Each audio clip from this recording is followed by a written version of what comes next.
Good afternoon to everyone. Apologies for my slight delay. This is the worst week of the year, I have to say. But we're here to at least make it feel a little bit better, because we're talking about something which is important. I want to start with the word borders. Because borders may protect nations, but it does not protect the ocean.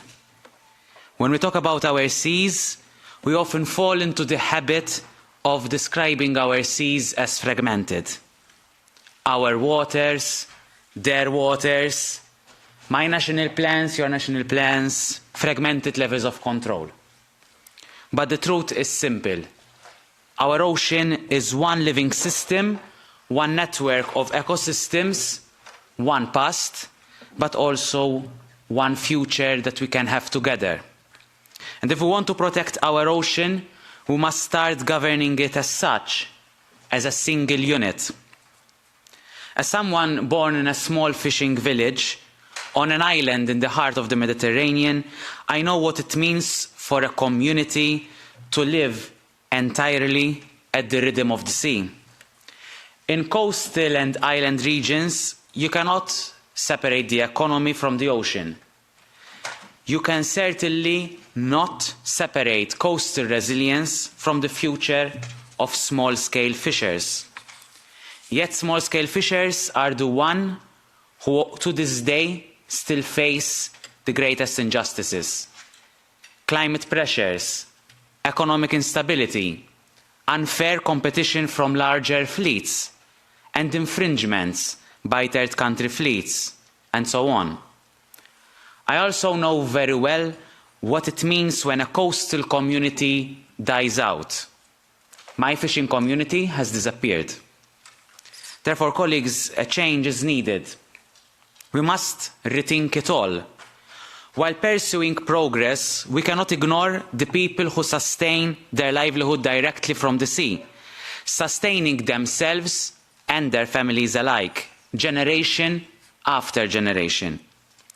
Our small-scale fishers must be at the centre of any decision-making relating to the ocean and the resilience of our coasts. They are the ones who fish selectively, protect biodiversity, keep local markets alive. And this is why we need the right tools to support them, and we need banners that attach more easily.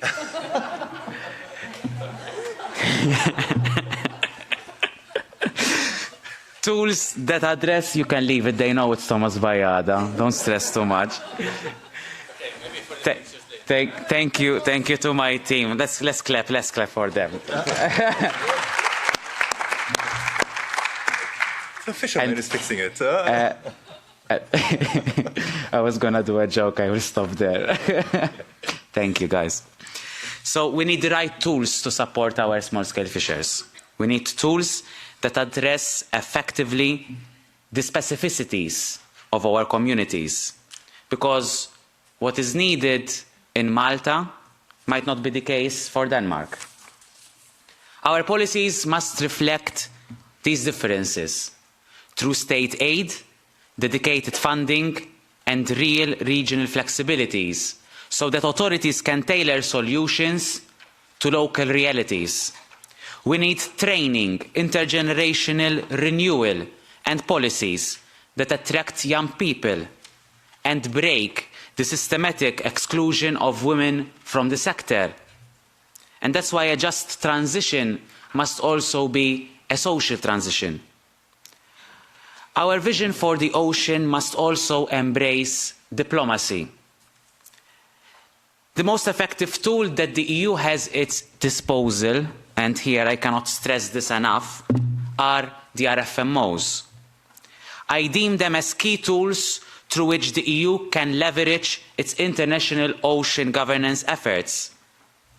It is extremely important that we invest in our Union's international ocean governance efforts, in particular in ensuring that monitoring, control and surveillance is enhanced across the globe, and that the RFMOs are strengthened in their compliance and enforcement efforts. Because if we strengthen our international tools, we can also ensure that third countries can join in our efforts and that third country fleets also follow common rules, thereby ensuring a level playing field in compliance. We ensure that our small-scale fishers' competitiveness and also ensure the successful environmental sustainability of our seas. And to close, so that we can also discuss in length about how we can rethink our fisheries, this is also about a shared vision. Not one imposed from above, not one limited by national lines and borders, but a vision of one single ocean, built with you, with local communities, anchored in regional knowledge, and centered on sustainability, fairness, and transparency. As a son of the Mediterranean, I believe deeply in this mission. We owe it to our small-scale fishers, we owe it to our island communities, and also to our coastal towns and villages. But also we owe it to the people who are the lifeblood of these communities, the very heart of the ocean we are entrusted to protect. And together we can turn this vision into a reality. So I would like to thank also Seas at Risks and Low Impact Fisheries of Europe for both their leadership but also their engagement in order to push forward this common agenda. Thank you.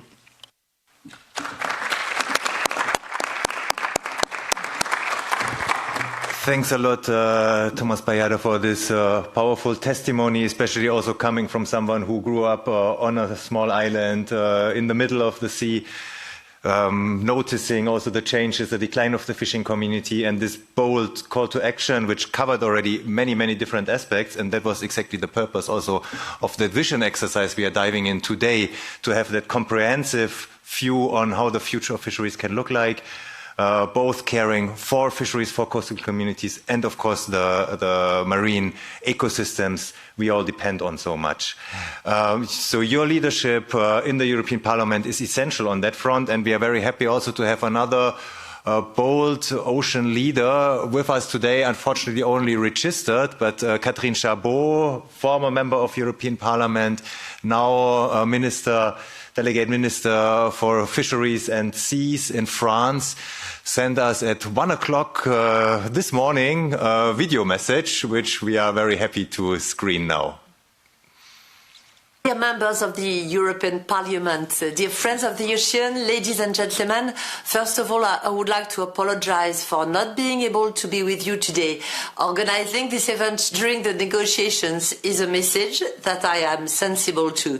So I'm very happy that you gather again today, friends of the ocean, at the European Parliament. Fishing is part of our culture, and to preserve it, I believe it is essential to rethink it on a global scale, not just at the European level. The fact that we now consume in France 80% of imported products is not satisfactory, nor it is satisfactory to see young people turning away from these professions. It is also unsatisfactory to see that fishermen can no longer make a living from their profession. We also need to rethink fishing with consumers in mind, because consumers have a crucial role to play in this future. But first, we need to restore our ecosystems to good health. Fishing is not solely responsible. A lot of land-based pollution ends up in the sea and weakens our ecosystems on which our fishermen depend. We need to understand how ecosystems and species respond to climate change. We can see this in the negotiations on tax and quotas. Some species are migrating and disappearing, while others are becoming invasive. We need to share data between scientists and fishermen and reinvent the dialogue between them, but also between different professions, strengthen research, and listen to the empirical knowledge of fishermen. We need to adapt our vessels to the resources available, and we need more ergonomic boats that emit less carbon. We must also continue to work on improving fishing gear. It is necessary to take into account not only fishermen from continental Europe and the outermost regions, but perhaps also to question the fishing agreements we sign with these countries. We must also find better ways to combat IUU fishing. Finally, in many parts of the world, we need to promote the role of women and youth in fisheries. All of this calls into question our common fisheries policy framework. While I was not convinced yesterday, I am now convinced that we need to consider revising it without undermining what we have achieved. The events you organize today and the reports you produced contribute to our thinking. The work you are proposing seems entirely relevant to me. As French Minister for the Sea and Fisheries, I also hope that we can have this time for reflection with professionals, scientists, civil society and institutions. We all share the same ocean, which is our global common. It is now time to work together to invent a PESCO ecology model based on the model of agroecology. I wish you fruitful discussions. Thank you. So, well, thanks, Catherine Chabot, who is at the Agrifish Council today and cannot be with us, but she also had a very comprehensive overview on all the challenges ahead. And we very appreciate also her leadership already in the previous mandate on bringing the concept of la pêche écologie, pesca ecology in this house here in the European Parliament. I forgot to say that we have translation. So if you prefer, si vous préférez d'écouter la conférence en français, c'est sur le canal 3, je crois. And Espanol, I don't speak Spanish, but maybe Marta can say it. It's on Channel 8. And my name actually is Tobias Troll. I'm Marine Policy Director with Seas at Risk. I had the pleasure to co-convene, co-chair that Rethinking Fisheries process over the last 2 years. I'm now your co-moderator today together with Marta Cavalle, who is sitting next to me and who has the floor next. Thank you, Tobias. So yes, I'm Marta. I'm the Executive Secretary of LIFE, the Low Impact Fisheries of Europe. And yeah, welcome here. We are very excited because it's a kind of an end-up process after 3 years, where somehow, as you know, and Chabot and others have already pointed today, it was on the insatisfaction, that we had from what is happening right now, the decline of fisheries.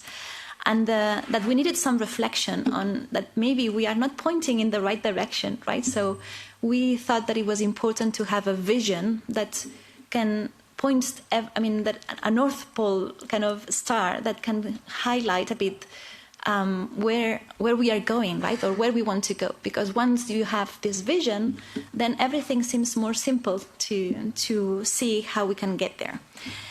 So that was the purpose of the two organizations coming together on this Rethinking Fisheries to have this reflection. And we wanted to do it in a multi-stakeholder approach. So we wanted this to be kind of multi-sectorial. So we had the fishers, obviously, but then also the civil society, the scientists, both biological, but also social scientists. We thought it was important. Seafood people on the value chain also involved. And so we came up with a group of 15 people, very experiential and very, very good people, actually. And some of them are here that you will hear from them after. And we came with this process of reflection on how to do that. It was a lengthy process, finally. It was supposed to be 1 year, and finally we got 30 months of work.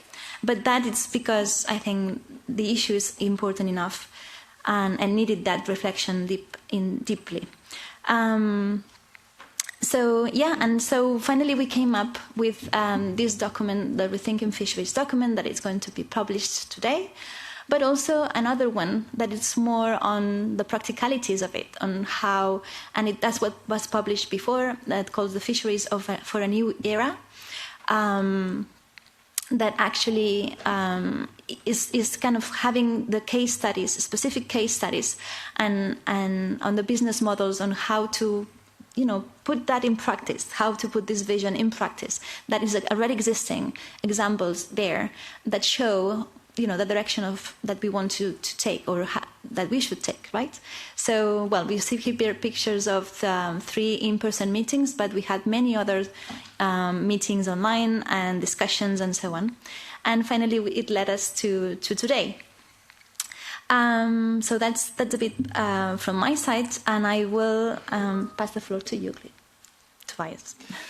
So this is a big day. Now we have it.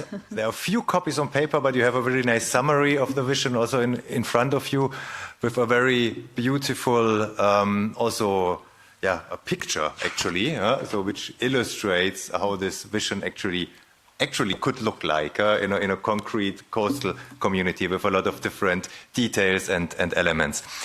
So this afternoon, we will actually follow the structure of that document and start with establishing why the state of fisheries today is problematic. What are the challenges? We will hear from an actual fisherman, which is obviously very important, André Diaz from Portugal in a minute. We will then look at how that vision looks like concretely, that pesca ecology or a regenerative fishery, what needs to change in the different dimension of the fishery system, from how we treat resources, labor, governance, the culture of fisheries, and the purpose of it all. So there will be two scientists, Didier Gasquel and Christina Peter, intervening online, and then we will look at the pathway. So how do we get there, with a panel of practitioners who have experience on the ground in different sectors of the fisheries system.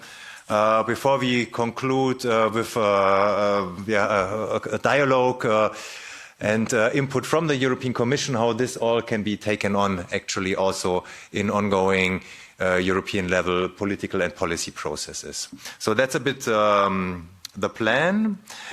And with that, I would pass on to André on your experience, the state of fisheries, and how that vision also may resonated with you and your practice as someone who is fishing as a profession, actually. Thank you. Okay, so good afternoon, everyone. It's a pleasure to be here. And it's more a pleasure when I started to read this document. And then I thought, my God, I'm going to be there. And they did all this tremendous work. It's a very good document. Congratulations. We really need to change things. And by reading it, I thought, well, I could be the one that was writing it. And I think many, many people I know could be the ones that write this document, what is here. Okay? So this is it's very important that the small-scale fisheries are actually the silent voice of fisheries in Europe. And it's the ones that actually don't get the proper support, or the support. I think also it's an issue for Europe. If Europe project wants to continue, it needs to address the real people. And in fisheries, these are the real people.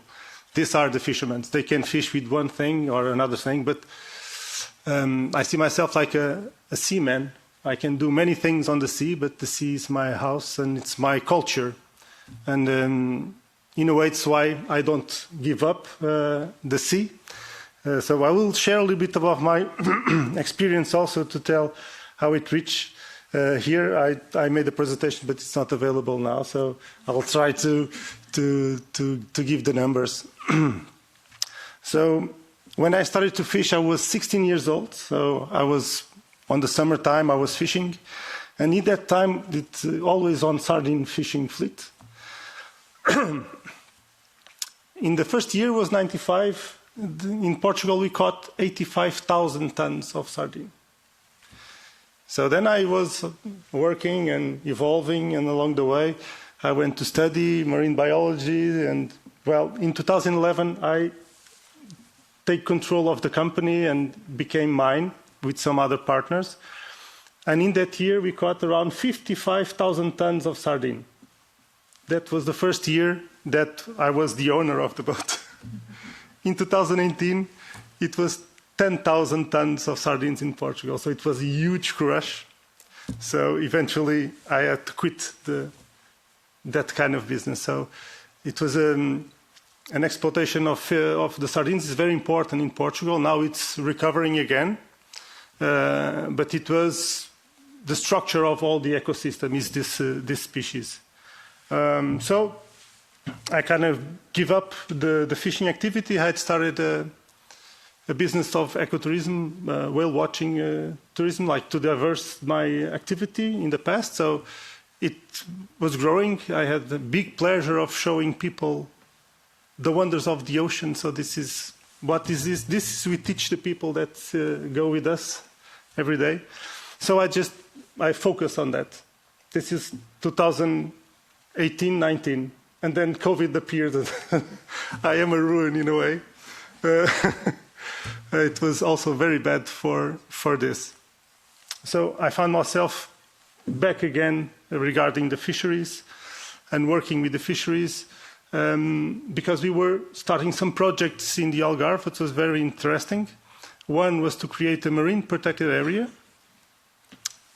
We don't have the tools to do it still in Europe, but we started with the support of the university, also from based down. And the municipality of Lagoa hired me to give a solution. So the solution was we needed to have the fishermen agreeing with what was intended to do. And this was quite a challenge, but the people actually wanted that to happen. Okay, so it's from the fishermen, the project, most of the fishing community, and the smallest of the fishers were the ones that actually supported more this. So the problems are actually from the bigger boats, always. Okay, so the smaller, because that's their livelihood. And this is why it's so important for us to have an eye on this. Also, another thing we shared a lot in those moments when we were creating the marine protected area was that in the 50s, okay, so a small boat for gill nets had half the size of a net that a boat from the same size now have, and they would catch 2 times more fish. So the scale, the proportion of the lack of fish in the ocean, it's tremendous. Okay, so that's why the young fishermen don't want to go. So young people, doesn't have a future, and this is the thing that we need to fix. In a way, I think after the Second World War, we declared war on the ocean. I think so. We invested a lot, and I think we defeated the ocean. So we know now that we passed what the ocean can provide a long time ago. And this is a problem that is now in the eminence to solve. So, because we cannot force more this kind of fishing that we have, this model is exhausted. Okay? So even the big trawlers, they are almost bankrupt. So, because it's too expensive, oil, and so it's not the future is not that way. And when I saw this, I thought, this is where we should start, and it's a big pleasure to join my voice to your voice, trying to make the fisheries different and with future. Thank you so much.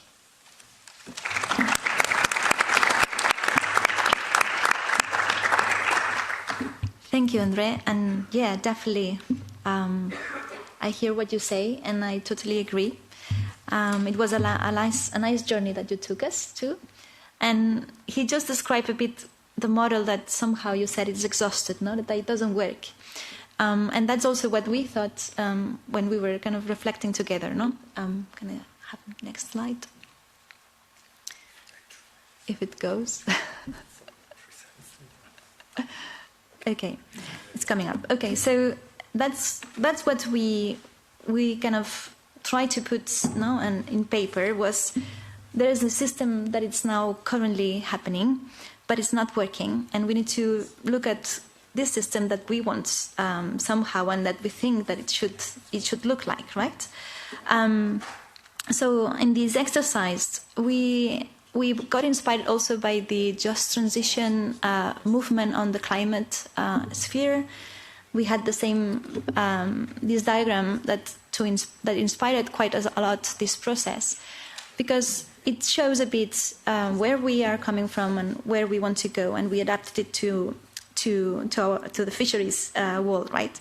So just to show you, for every political economy, there has interlinked components. We need resources, and that's the fisheries resources that we transform through labor for a certain purpose. And in between, there's a culture. This is shaped by an overarching culture or overview, that is this sphere, this on top, that helps those that participate understand their role and what is possible and desire. And this is all governed, has a governance that plays a central role, organizing and facilitating in line with this purpose. So we try to describe what is the current model and what is governed by, and we try to vision what would be kind of our ideal vision in the future, and how we see that we would like to look like. And this was a bit the exercise that we went through this. And now we have kind of, it should be online, Didier Gasquel. It's one of the persons that was in this multi-stakeholder team, and he will introduce us a bit on this new vision. Is Didier around? He should connect. Didier, are you online?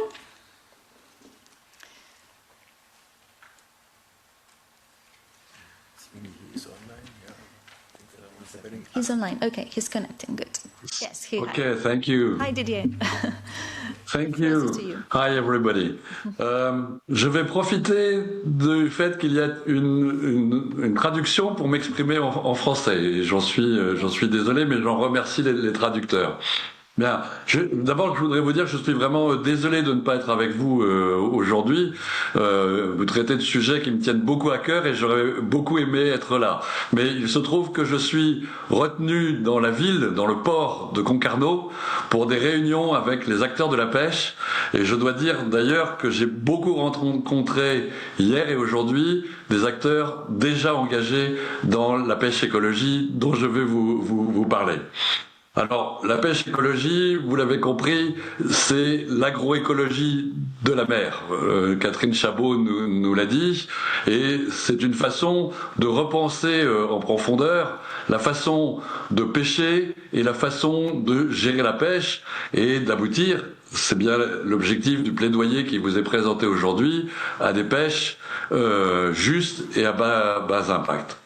Donc, un peu plus précisément, je dirais d'abord que la pêche écologie, ce n'est pas un état, c'est un processus, un mouvement vertueux, une trajectoire de progrès qui s'appuie sur les connaissances scientifiques, sur l'innovation, sur les savoirs des pêcheurs et plus généralement sur l'intelligence de toutes les parties impliquées dans la pêche ou dans le système pêche, avec une ambition qui est de développer une pêche moderne, profitable économiquement, riche en emplois et pauvre en impact. Une pêche qui est régulée et dans laquelle tous les licences de pêche, les droits d'accès, les quotas de pêche, les régulations des engins, notamment sur les tailles, la gestion spatiale, les aires marines protégées notamment, tous ces outils sont optimisés avec l'idée de pêcher mieux, avec moins d'impact. C'est une pêche qui fondamentalement a pour ambition de réconcilier l'exploitation durable de la mer et la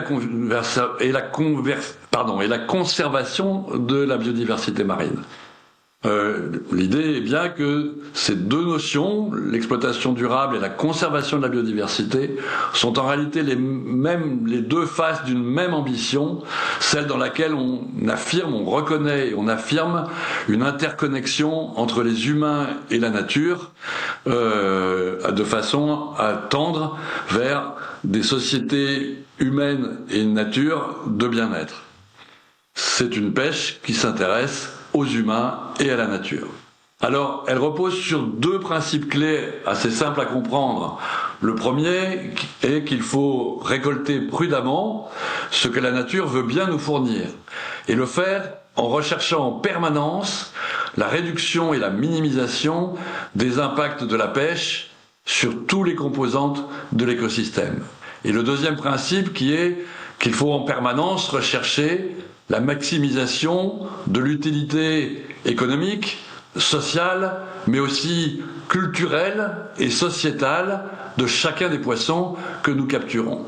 Ils doivent bénéficier à l'ensemble des pêcheurs bien sûr, mais plus généralement à l'ensemble des communautés côtières et à l'ensemble de la société, et non pas, comme c'est malheureusement le cas dans un certain nombre de pêcheries, simplement à quelques riches armateurs.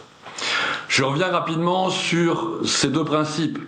Le principe de minimisation est bien qu'il faut donc mettre toutes nos connaissances, tous les processus d'innovation, toutes les réglementations et toute l'intelligence des acteurs dont je parlais pour que chaque kilo de poisson soit pêché avec le minimum d'impact. Alors un peu plus concrètement, ça veut dire moins d'impact sur les populations exploitées, ce qu'on appelle couramment les stocks, on essaye nous d'éviter cette appellation, donc sur les espèces ciblées. Pour avoir moins d'impact, il faut changer les cibles de gestion aujourd'hui utilisées. Il faut de toute évidence aller au-delà du rendement maximum durable, en particulier comme référence pour le calcul des quotas. Il faut définir des cibles de gestion plus précautionneuses, également des cibles de biomasse. Il faut travailler sur la sélectivité en taille pour protéger les jeunes et assurer, ce qui est déjà en principe dans les textes mais qui n'est pas respecté, la protection des juvéniles. Toutes les études scientifiques montrent qu'avec une gestion optimisée sur les efforts de pêche, sur les maillages, sur les tailles et sur tous les outils à notre disposition, nous devrions avoir des pêches plus rentables, mais en même temps une biomasse des ressources exploitées qui pourrait être de l'ordre du double de celle d'aujourd'hui. Et ce serait évidemment très important, à la fois pour les pêcheurs, mais aussi pour le fonctionnement de l'écosystème. Il faut bien sûr aussi minimiser les impacts sur les autres composantes de l'écosystème. Je pense en particulier les impacts sur les fonds marins et sur les habitats.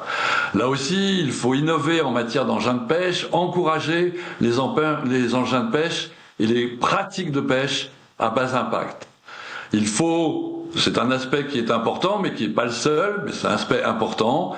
Il faut organiser, gérer sur un certain nombre d'années, on ne le fera pas du jour au lendemain, mais il faut organiser la sortie progressive de l'utilisation de cet engin très impactant, qui est le chalut de fond. Il faut bien sûr minimiser les impacts sur toutes les espèces sensibles, je pense aux mammifères, aux oiseaux, dans certains cas aux tortues, aux requins, et pour ça, là aussi, il faut encourager, innover, aller vers des engins plus sélectifs et changer les comportements. Il paraît en la matière particulièrement important de s'appuyer sur les acteurs, ce sont eux qui peuvent trouver les bonnes solutions à appliquer, mais ils doivent pour cela être accompagnés. Et on doit utiliser pleinement les incitations économiques et notamment les possibilités que donne l'article 17 de donner des bonus de quotas à ceux qui ont les meilleures pratiques environnementales. Enfin, dernier aspect de mon intervention, la pêche écologie. Alors, c'est aussi une pêche qui s'intéresse à l'emploi, à l'économie, à l'équilibre des sociétés, à l'aménagement du territoire, à la résilience des communautés côtières. C'est pas seulement une pêche qui nous fournit des aliments. Bien sûr, c'est une pêche qui nous va fournir des aliments de très forte valeur gustative, à très haut niveau de durabilité environnementale, mais la pêche, c'est aussi une dimension culturelle. Elle doit s'appuyer sur des choix culturels, porter une vraie vision culturelle, et elle est elle-même porteuse d'une culture. L'idée, c'est bien de s'appuyer sur une culture qui est une culture fondée sur le respect et sur le soin porté à l'océan et à toutes les formes de vie. C'est aussi une culture dans laquelle les humains, en tant que partie prenante de la nature, nous faisons partie de la nature, dépendent de la nature, ont conscience de dépendre de la nature, pas seulement pour des gains économiques, mais nous partageons avec la nature cette idée d'un bien-être commun, d'une survie commune. Un peu plus concrètement, on sait que les pêches qui sont effectivement porteuses à la fois des pêches riches en emplois, des pêches qui contribuent à l'aménagement du territoire et des pêches qui sont porteuses d'histoire, de culture, eh bien ce sont les petites pêches côtières. Il faut donc soutenir partout où c'est possible, et en particulier, bien sûr, dans la bande côtière, le maintien et, si possible, le développement de la petite pêche côtière. En réorganisant des systèmes de quotas, des systèmes d'accès aux espaces, il est certainement possible de donner plus de place, plus en tout cas de visibilité, de profitabilité à la petite pêche côtière. Il est possible d'offrir des qualités de vie pour tous, pour les pêcheurs, mais aussi jusqu'aux consommateurs. Et il faut s'appuyer pour cela sur des valeurs de coopération, d'équité, de solidarité, des valeurs qui conduisent à ce que les ressources soient gérées de manière collective et que les bénéfices qu'on en retire soient partagés de manière juste entre les pêcheurs et plus généralement au bénéfice de toute la société. Enfin, c'est une culture dans laquelle on doit chercher, là aussi en permanence, d'éviter toutes les souffrances animales inutiles et d'assurer le fait qu'aucune vie n'est sacrifiée pour finir en déchets et ne pas être utilisé. Voilà, on peut le résumer d'un point de vue à la fois relation avec l'alimentation, les formes culturelles d'une certaine manière, dans l'idée qu'il faut pêcher moins mais pêcher mieux, avec en tête l'idée que consommer du poisson, ça doit être un optimum de durabilité environnementale, mais aussi porteur de culture, porteur de valeur, du poisson à haute valeur environnementale. Manger du poisson, ce doit être une fête. Je vous remercie pour votre attention.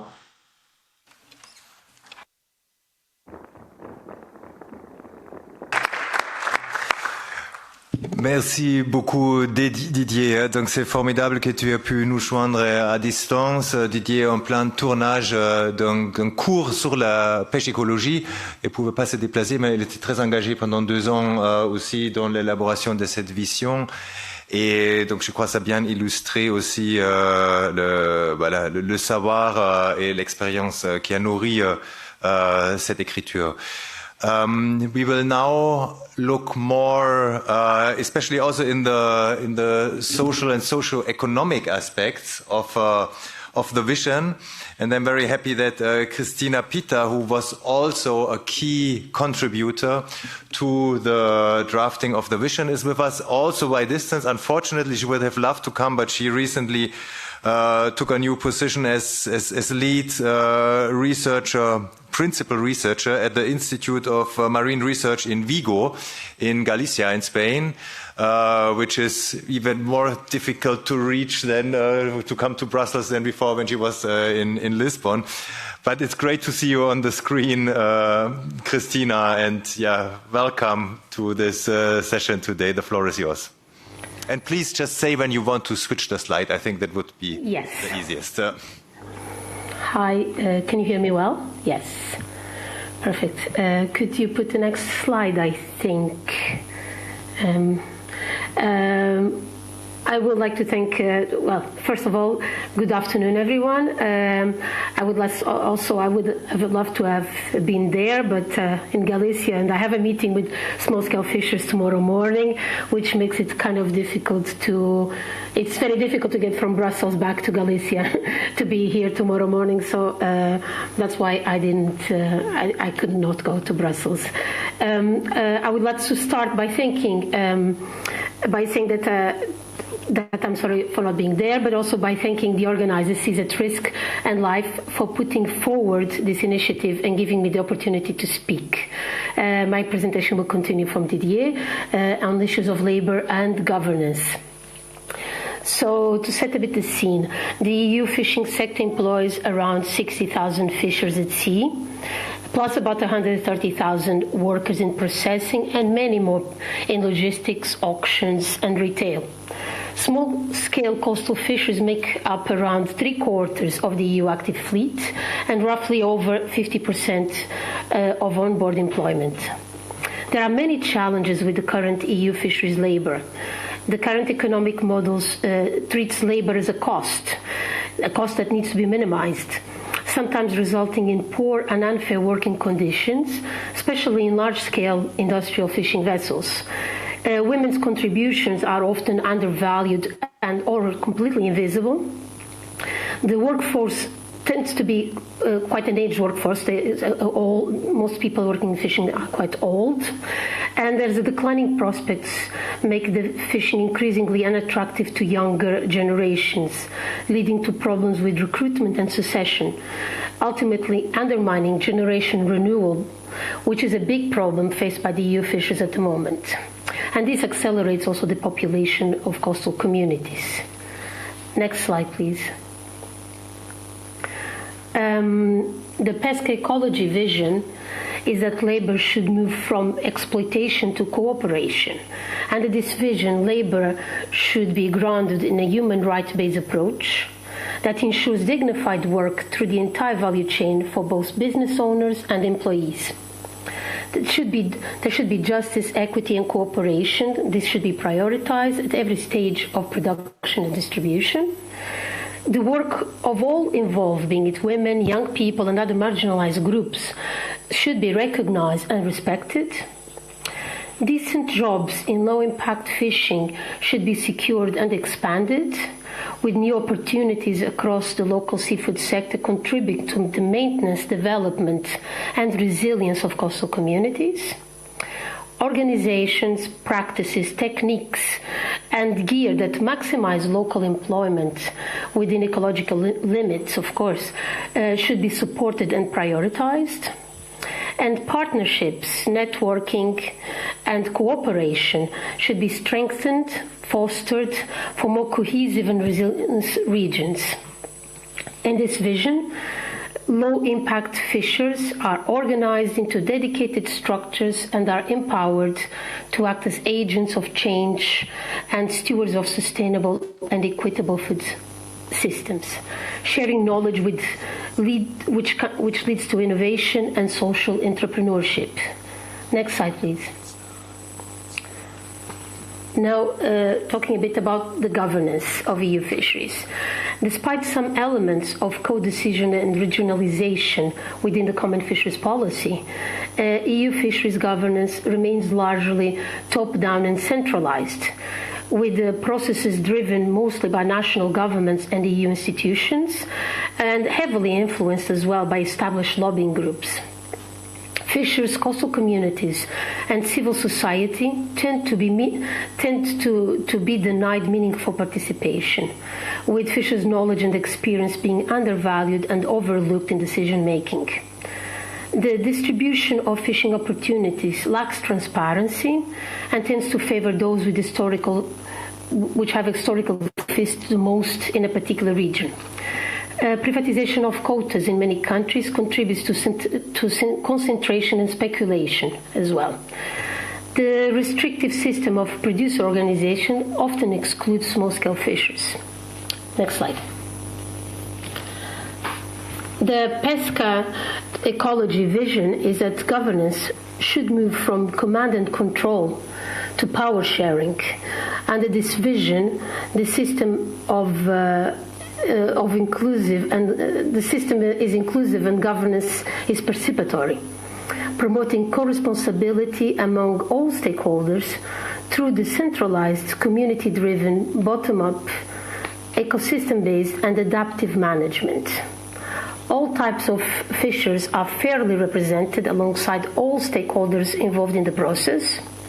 Decision-making is transparent and draws on both scientific knowledge and the experimental and ecological knowledge of fishers, and also other stakeholders of the supply chain.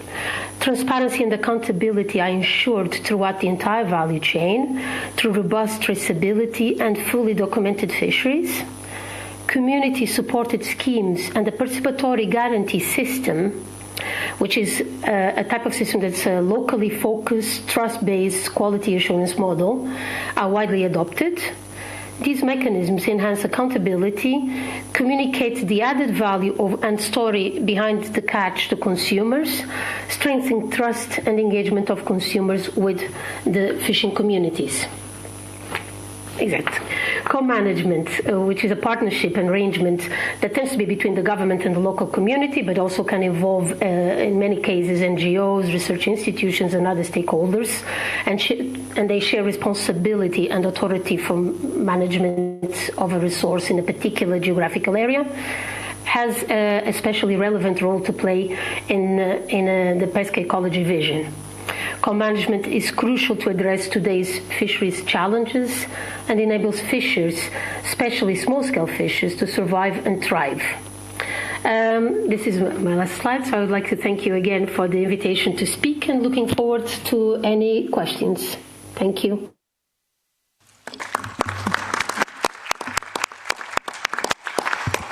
Thank you, Christina. So until here we have kind of the two walls, right? So the two circles that we were thinking, what is the current model and what is our vision explained.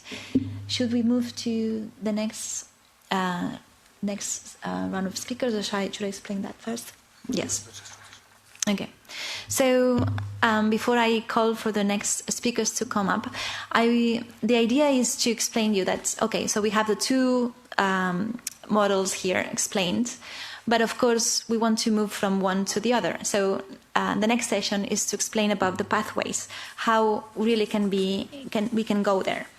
And here we used also this coined terminology called the just transition that was coined in the 80s for the International Labour Organization.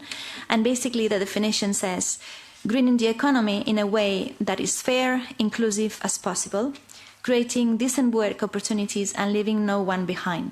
So the idea is that, yeah, we will need to move there, but we need to do it in a way that it's fair and inclusive, and we not leave anyone behind. So that's the whole purpose of the just transition concept. And it needs to be targeted, targeting support for those affected, but also giving opportunities for those that are actually in line and should be rewarded. The pace needs to be realistic. It's and also we need to really be operational. So also we were thinking that, okay, so now how we do that, it needs to be in a concrete, actionable roadmaps. And that's where also we need to address all these context-specific issues that Thomas was highlighting before in the opening speech. We need to put it down into the realities. We need to have these roadmaps in specific areas of test with a scope of action very limited, with the decision-making processes that are in co-decision. It's not that top-down, but it's done with the stakeholders involved. And there needs to obviously to be financial support and a time schedule. So that was a bit the idea. And those roadmaps need to take into account different specific actions and recommendations that we were thinking also that it was important to be made. And now we will call on the speakers on the next session to come in to explain us on those recommendations. Maybe Thomas can stay here. Yeah. Come back if you want. Okay. Okay, thank you, Marta. Now we have a little movement here also to wake you up. It was slightly conceptual maybe at points, but now we move on to the practitioners. We have Paula is coming here, and so we have the new name tags. Just sit two on the one side or two on the other. Yeah, okay, boys and girls, great. And here, Thomas will come back later. Yes. So in this part, we will look more closely on the pathways of this just transition towards our vision, towards pesca ecology, and in particular also a number of recommendations which we came up with, which are also listed in the vision document. And I'm very happy to have really interesting and dear colleagues and people here on the panel now. Some of them also have been intensively involved in the whole vision process over 2 years. And I'd like to start with Paula Barbeito, who is an ocean literacy and small-scale fisheries expert. She used to be with Slowfish, the fisheries branch of the slow food movement. Many of you might be familiar with. She is also one of the co-authors of a report we released a year ago, which is called Fisheries for a New Era, together with Christina Pitter, who we saw earlier on screen, where we identified alternative business models of small-scale, low-impact fisheries, because as also CC Risk environmental organization, we are often asked, okay, it's great you want to protect the marine environment, but people need to make a living. Yes, of course, they do, and we knew that this is possible and already happening, and Paula researched these very concrete examples, 13 examples from all over Europe of community-supported fisheries, fish basket schemes, marketing of invasive species, and so on and so forth. But so that is a different publication. You're also invited to look at now back to the vision as such. And Paula, I would like to ask you, as you know the sector very well, you have worked with fishers all over Europe. You know, you did these researches. How should this just transition to low-impact fisheries be initiated? How can we scale this up? These other fisheries, alternative fisheries, which are already happening. So it's not only a vision, it's already a reality, but it's not the mainstream, it's not visible enough. So how can we make that bigger? Okay. Voy a utilizar también uso de la interpretación y voy a hablar en español. Primero de todo, gracias, Tobías, gracias, Marta, por esta oportunidad. Creo que, bueno, cuando nos estábamos esperando fuera, me hizo reflexionar mucho este eslogan, ¿no?, que hay ahí fuera, Democracy in Action. Y yo creo que efectivamente el trabajo que hemos hecho, ya sea este report al que Tobías hacía referencia, como este vision paper, es exactamente eso, una nueva visión de la democracia, recuperar nuestras democracias. Y mi experiencia, casi algo más de 10 años de experiencia trabajando con el sector pesquero, con cocineros, con académicos, he recogido muchas quejas. Tengo que decir que es un sector que se queja mucho, pero es un sector que cuando le dan la oportunidad tiene muy buenas ideas. Y es a raíz de estas ideas que nace ese trabajo por esta visión, ¿no?, como decía Marta. Tobías, me preguntas, ¿no?, ¿cómo lo ponemos en acción? ¿Qué quiere decir esto en la practicidad?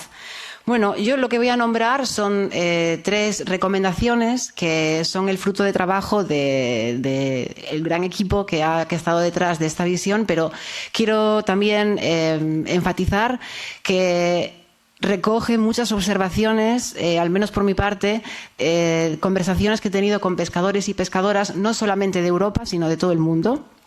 Y la primera recomendación es muy evidente, y es que hay que iniciar ya la transición hacia pesquerías de bajo impacto. ¿Cómo se se reparten las cuotas de pesca en Europa es un sistema muy injusto desde su naturaleza. Se basa en las capturas históricas y justamente quien tiene documentadas más capturas históricas es la pesca con un mayor impacto ambiental. Y este sistema lo único que hace es perpetuar los métodos destructivos, marginalizando a los pescadores artesanales. Esto tiene que cambiar ya. Y no voy a explicar lo que es la pesca de bajo impacto porque creo que lo sabemos, pero lo que proponemos es establecer umbrales claros para el impacto máximo aceptable, implementar cuotas reservadas para la pesca de bajo impacto y que estas cuotas se puedan expandir progresivamente a medida que transitamos todo el sector. Y también es muy importante que en la zona de las primeras 12 millas náuticas el acceso sea privilegiado para la pesca artesanal y para las actividades de conservación marina. No se trata de castigar a nadie, pero tenemos que reconocer que el sistema actual, tal y como está fallando no solamente a la pesca artesanal, a toda la pesca, porque los recursos se están agotando, el futuro económico no es viable de esta forma y además, cómo lo estamos haciendo, acelera el cambio climático. Pero esta transición necesita apoyo, necesita inversión y necesita programas de reconversión. Y es verdad que esta transición no puede tener éxito solo mediante mandados de arriba hacia abajo. Lo que me lleva a la segunda recomendación que quiero presentar y que se trata de establecer la cogestión en áreas marinas protegidas y una planificación espacial marítima que sea inclusiva. Nos llenamos la boca cuando decimos en el 2030 el 30% de nuestras aguas van a estar protegidas. Pero seguimos permitiendo que en áreas marinas protegidas se ejecute pesca destructiva con un alto impacto ambiental. Esto no tiene ningún sentido. Y además, en la mayoría de los modelos de gobernanza de áreas marinas protegidas, pues la participación comunitaria no está. Y esto, en mi experiencia, es un fracaso. Nosotros queremos que la gobernanza es la cogestión, perdón, es la respuesta.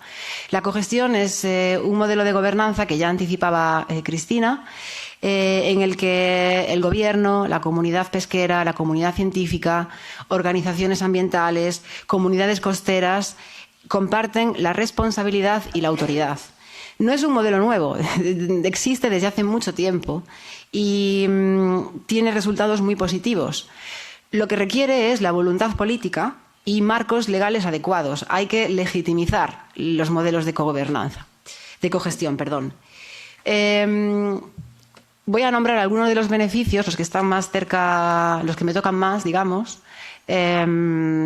Las personas que participan en el diseño y en la implementación de áreas marinas protegidas cogestionadas se convierten en guardianes, no en adversarios. Y esto, voy a tomar las palabras de un pescador gallego al que le tengo mucho cariño, que me decía, es que si me dais el permiso, me dais la opción de diseñar normas con las que voy a poder trabajar, no me voy a amargar la vida, porque lo voy a hacer muy bien. Entonces me voy a esmerar en cuidarlo y me vais a permitir dejar vivir una vida digna. Y esto lo hablaba como me vais a dejar vivir, ¿no? Como una perspectiva muy vertical que a mí me hizo reflexionar mucho sobre la distancia que él siente, ¿no? Desde su lugar a la toma de decisiones. Y esto hay que cambiarlo.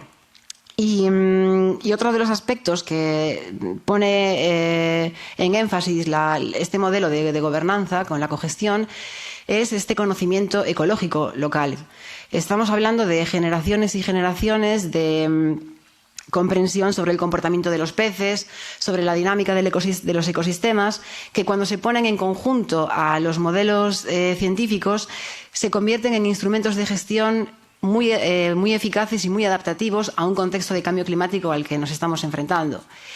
Pero para que esto funcione necesitamos cambios estructurales. Necesitamos que los pescadores y las pescadoras artesanales tengan una representación significativa en la planificación espacial marítima y eso actualmente lo que estamos viendo es que este sector está siendo excluido o superado por el cabildeo industrial. Y esto no puede seguir así. Necesitamos apoyo para que los pescadores y pescadoras artesanales se puedan organizar de manera efectiva y que la participación sea real y que sus voces sean verdaderamente escuchadas, no meramente consultadas. Me quedan unos minutos. ¿Sí? Yo he hablado de estas dos propuestas, de estas dos recomendaciones, pero para que esto exista, para que esto pueda de verdad implementarse, creo que hay que abordar el tema de la demanda de pescado. Por eso, la tercera recomendación que me gustaría presentar es fomentar una nueva cultura del pescado. Si pensamos en Europa, actualmente el ciudadano consume unos 24 kilos de pescado al año. Esto supera lo que el océano puede proporcionar de manera sostenible. Y lo que estamos haciendo es externalizar esta presión en los recursos pesqueros a otras regiones del mundo, principalmente el sur global. Y aquí estamos amenazando la soberanía alimentaria de comunidades costeras en otros lugares del mundo. Y esto es un comportamiento perverso, desde mi punto de vista. Creo que tenemos que cambiar nuestro apetito por salmón de acuacultura intensiva, atún, bacalao, siempre los mismos tipos de pescados, porque estamos ejerciendo una presión inmensa sobre las poblaciones silvestres. Y además este modelo frecuentemente va acompañado de cadenas de suministro opacas. Y mientras tanto, en Europa hay especies locales nutritivas, deliciosas, que no se conocen y como no se conocen son infravaloradas y esto abre un potencial enorme.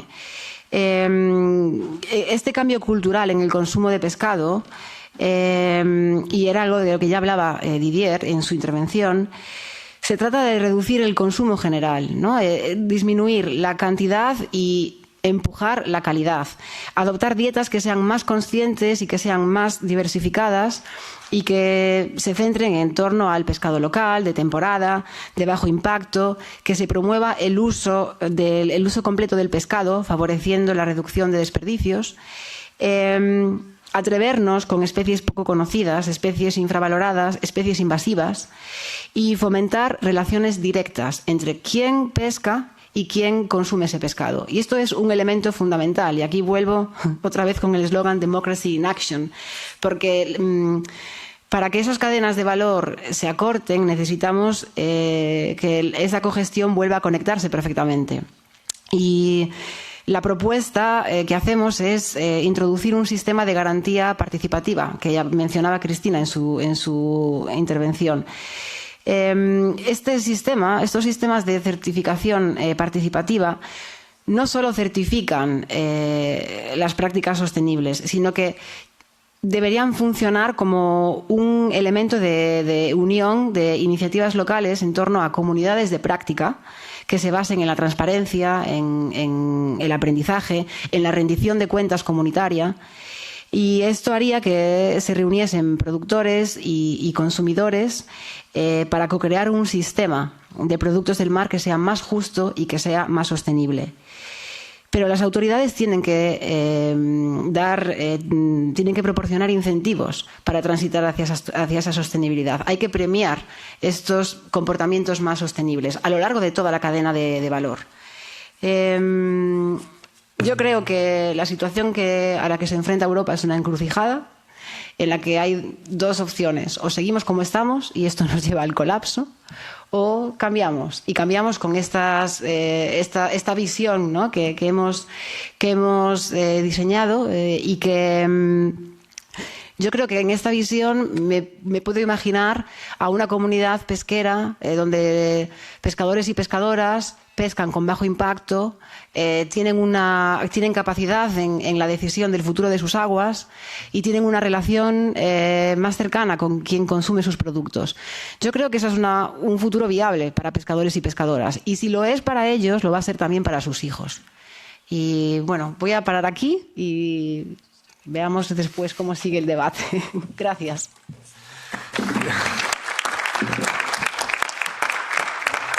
Thanks a lot, Paula. That was great and covered a lot, of course, and also thanks for making the link, especially what Didier said earlier. Eating fish should be like a feast, like une fête, and like instead of eating that tuna sandwich while walking to the next meeting, or fast food poke bowls with salmon, like really celebrate this and be connected to the producer, knowing where the fish is coming from and so on. And I think that would be better both for the consumer and the fisher, and of course also for the ecosystem.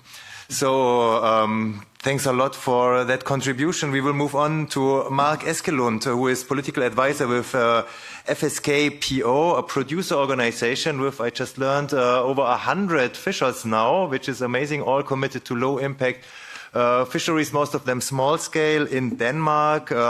Mark worked before with the Ministry of Environment. He knows well, both sides or several sides of the sector very well. And yeah, he will also share some thoughts, some recommendations. What, from your perspective, from the perspective of a producer organization working with fishers, needs to be done to advance towards that vision? Thanks, Mark. Thank you very much, Tobias, and thank you for being part of this and being part of this vision on how to transform the fisheries. I think from the perspective of the fishermen in this case, and from the Danish fishermen, as you said, we are an organization working only with low-impact fishermen, mostly are small-scale fishermen. We are steadily growing all the time, which is a good thing, that we have the support that we have from the Danish fishermen. 100 vessel owner is around a third to a quarter of all the Danish vessel owners. So we have a larger share and represent a voice that wants to promote the low-impact fisheries. As a organization that works with commercial fishermen, we have quite a funny way to work, and that is basically one of our main objectives is to ensure that there's more fish in the ocean. And it can be sort of contradictory to fishing because that also removes fish, but the purpose of the objective is to ensure that our fishermen have something to do. And that's the whole premise of having a fishery, is that there are fish in the ocean. And that resonates very well with restoring fish population and the marine ecosystems, because we have challenges. In Denmark, locally, we have a big variety of different sea basins around our country, but it's all over Europe that the way that we have been fishing and the way that we have been taking fish out of the ocean is now starting to show that maybe this is not the right approach, and maybe we can do things better. Considering the entire ecosystem when applying the different kinds of quotas, even having quotas is sometimes a step in the right direction. We've been having quotas in Northern Europe for a long time, but some places there are not even quotas. So looking into the different aspects of progressing how we manage the fisheries, and also how we manage how we fish, not necessarily using every gear type just because we can, but trying to figure out what kind of ecosystem are best suiting for the right gear in the right time, and in that sense also managing the intensity of what we fish and how we fish the different seabeds corresponding to what's needed. The low impact fishing has clearly advantages somewhere, maybe not everywhere, but there are ways forward where we can find a better way to fish while still finding a balance with the ecosystem and let nature grow and let the fish population get to a certain to big enough sizes where fisheries are not a big threat to the ecosystem. In the Danish waters, we also have big challenges with eutrophication and pollution. The Danish agriculture every year wash out hundreds of tons of nitrogen that destroys seabeds, causes oxygen depletion, and all these these effects from overfishing, from pollution, from eutrophication, is unfortunately showing some very negative consequences in the Baltic Sea and in the Danish waters. And then we hope that if we work on all these different factors at the same time, that we can help produce some more productive ecosystems and hopefully restore the fish populations there. And in the same way, walking away from the more industrial, big-scale fisheries and trying to secure the small-scale fishery is also a way of restoring the fish population. If we want to have transitions from the more active gears towards the passive gear and the low-impact gears, we have to secure and make sure that the low-impact fisheries is attractive. We have to make sure that the rules and the legislation and also the frameworks of the low-impact fishery is attractive enough to have a natural, if that's possible, transition into the low-impact fisheries. And there are various ways to do that. The obvious way is to reserve areas for low-impact fisheries. It's been done it's been done a few places, and in Denmark we have this area outside of Copenhagen between the eastern part of Denmark and Sweden that for many years has been a low-impact fishing areas, not because it's necessarily been a fishing management activity, but because it's such a busy strait, Øresund, so trawling has been disallowed there, and that ecosystem is completely unique in Denmark, and people are starting to realize, and scientists and managers is realizing that this tool to slow the impact on the bottom can actually be beneficial for the ecosystem and also for the fish population. Another way of securing this transition and the approach to protect the small-scale fisheries is also to secure investment in the ships, in the gears, and also investment in development. Most of the low-impact fisheries are very old, and we've been using them for maybe centuries. But that doesn't mean that there's not room to improve on the gears and improve on the way to fish with these gears. And ensuring the funding from the European Union is a good way towards ensuring this. And in the end, what we want is we want to fish high-quality fish that yields high prices for the fishermen. And if we can ensure that we have high prices, then we also reduce the amount of fish that we actually take out of the sea, because the fisherman has to fish less to give a good salary. So I think if you combine all this, then we have a vision, and then we have a path for low impact fishing in the future. And in the end, I think the whole having a representation on the small scale fishing is also important. We are a producer organization, but I can tell you it was not easy. It was mainly due to a high-ranking Danish national employee that made sure that in some political fisheries crisis in Denmark, where the big scale fisheries were not behaving well, and made sure that we got a fast track to become a PO. And for years before that, we actually were struggling just to get through the Danish Fisheries Agency to become a PO. And it has opened doors for us, it opened funding for us, and I think to enable that and to ease that movement for the small-scale, low-impact fishermen across Europe would be a right path. And as a PO, obviously one of the doors that opens is to be part of these advisory councils and to be a voice in the EU advisory system. I think we should work on maybe ensuring our own small-scale advisory council, but also work with the small-scale fisheries within the existing advisory councils.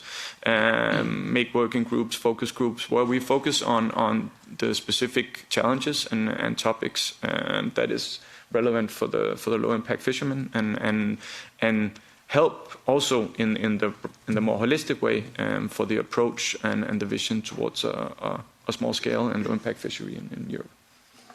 Thanks a lot, Mark. Yes, and amazing story of FSK PO. It also, I mean, it's a success story. It shows that, well, other fisheries are possible from the bottom up, fishers organizing themselves, creating a PO, but it also is an illustration how the system is really not set up to facilitate these kind of transitions. I mean, there are plenty examples, and Marta can tell you more, and we have the open discussion soon of fishers who try to establish a producer organization around specific practices, values, low impact, small scale, and so on, and it's extremely difficult. So the Danish case is a very special one. And yeah, thanks for your for the testimony. We will now move on to France, where actually it's also a very interesting case when it comes to fisheries. We heard Catherine Chabot, but Isabelle Marx can also tell the story maybe from a little bit different perspective, from Pleine Mer, which is an NGO which was set up by and in support of small-scale fishers. And yeah, we would like to hear a little bit more of your experience and practice, and how the recommendations we have put together resonate with the fishers you are in contact with in France. Isabelle. Thank you, Tobias, and yeah, thank you for inviting us today. So yes, as you said, Pleine Mer is an environmental association that aims to contribute to sustainable transition in fishing for the benefits of the fishermen and women, citizens, and the environment. And we first started by promoting the direct sales for fishers, and we work with fishermen along the French coast. And we came up not too long ago with a new solution to rebuild the condition for a fair and sustainable generational renewal in small-scale fisheries in France. We created Mer de Liens. So Mer de Liens stands for Sea of Links in English, and as I said it out loud now, I realize that it is less far poetic in English than it is in French. But however, Mer de Liens is a solidarity-based property company. So we collect citizen savings to buy boats for young fishers committed to sustainable fishing. And in return, they must comply with a sustainability charter that covering environmental, economic, and social criteria. And by purchasing boats with public funds, we aim to prevent industrial actors from taking control over these boats and over the fishing rights and the quotas that are attached to them. So we want to fill the gaps that currently block renewal in France, and in concrete terms, we want to reduce the initial investment needed to acquire a boat. We want to secure and diversify career paths and guarantee stable salaries and good salaries from the very first year of activity. We want to facilitate all the administrative procedures. We want to facilitate women access to the profession and more broadly help the sector to be more inclusive. We also want to facilitate the good value of products through direct sales, for example, transformation at a local scale. And finally, we want to help the young fishers to benefit from the experience of a wide network of fishermen in France. So rethinking fisheries today, in today's context, also means that we need to rethink how we finance it, how we support the new generation of fishers, and how we finally recognize the essential role of women. And this is highlighted through 3 recommendations you see on the slide here. So use public money for the public good, develop a women in fisheries action plan, and facilitate generational renewal and diversification of activities. So first, public policy and funding. It needs to be redesigned so they truly serve as instruments for a just transition towards low-impact fisheries. This means ending subsidies that lock us into unsustainable models or worsen existing imbalances. And if you take the fuel tax exemption, for example, they mainly benefits to those who burn the most fuel, and especially bottom trawlers. So for every kilogram of fish they catch, they receive 3 times more subsidies than low-impact fishers, which are using traps or nets or lines. And so instead, public funding should empower the small-scale artisanal fisher and the organization representing them, and they should be given the resources they need to proper train to be competitive in business management, fish handling, communication, marketing, decarbonization, and all other essential skills they need. And it is even more urgent at a time when the European Maritime Fisheries and Aquaculture Fund could be merged with other funds, and when the LIFE program is set to disappear. So we need to ensure that The public fund supports the common fisheries policy and the protection of the ocean. And this transformation will only be possible if the younger generation have both the means and also the desire to enter the profession. And today in France, but in many countries, it's getting started is almost impossible due to the high cost of boats, the lack of resources, the administrative barriers, and a general lack of support. And yet, without the generational renewal, we lose small-scale, diversified, and genuinely sustainable fleet. And women could be part of the solution, but as of today, they neither recognize nor support it. And our study on gender dynamics in the French fishing industry shows that many women have a legal status that doesn't reflect the work they actually do. So they face a highly masculinized sector at sea, even though their contribution on land through administrative support or direct sales or marketing is crucial. And finally, and at the same time, economic and climate crises are forcing fishers to adapt fast. So to secure their year-round income, they need to diversify the species they target. They need to develop new activities such as pesca tourism or whale watching, for example, and they need to gain better control on how they market their catch. So this being said, there is a fourth recommendation on the slide, which is promoting low trophic level and multi-trophic regenerative aquaculture. And I'm not going to talk about it, so I can only suggest you read the whole vision and you get a pick at this one. Thank you. Thanks a lot. Thanks a lot, Isabel, and for the great work Mer de Liens and Plan Mer is doing in France. And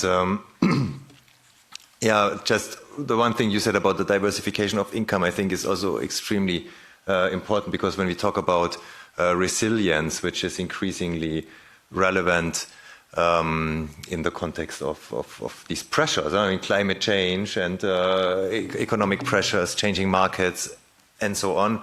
Of course, the more diverse your income sources are, and also the smaller scale your investments are, the more resilient you are. If you have 140-meter boats and it breaks, well, then the investment is gone. If you have 140 small boats, then the risk is also distributed, and there are actually more jobs on 140 boats.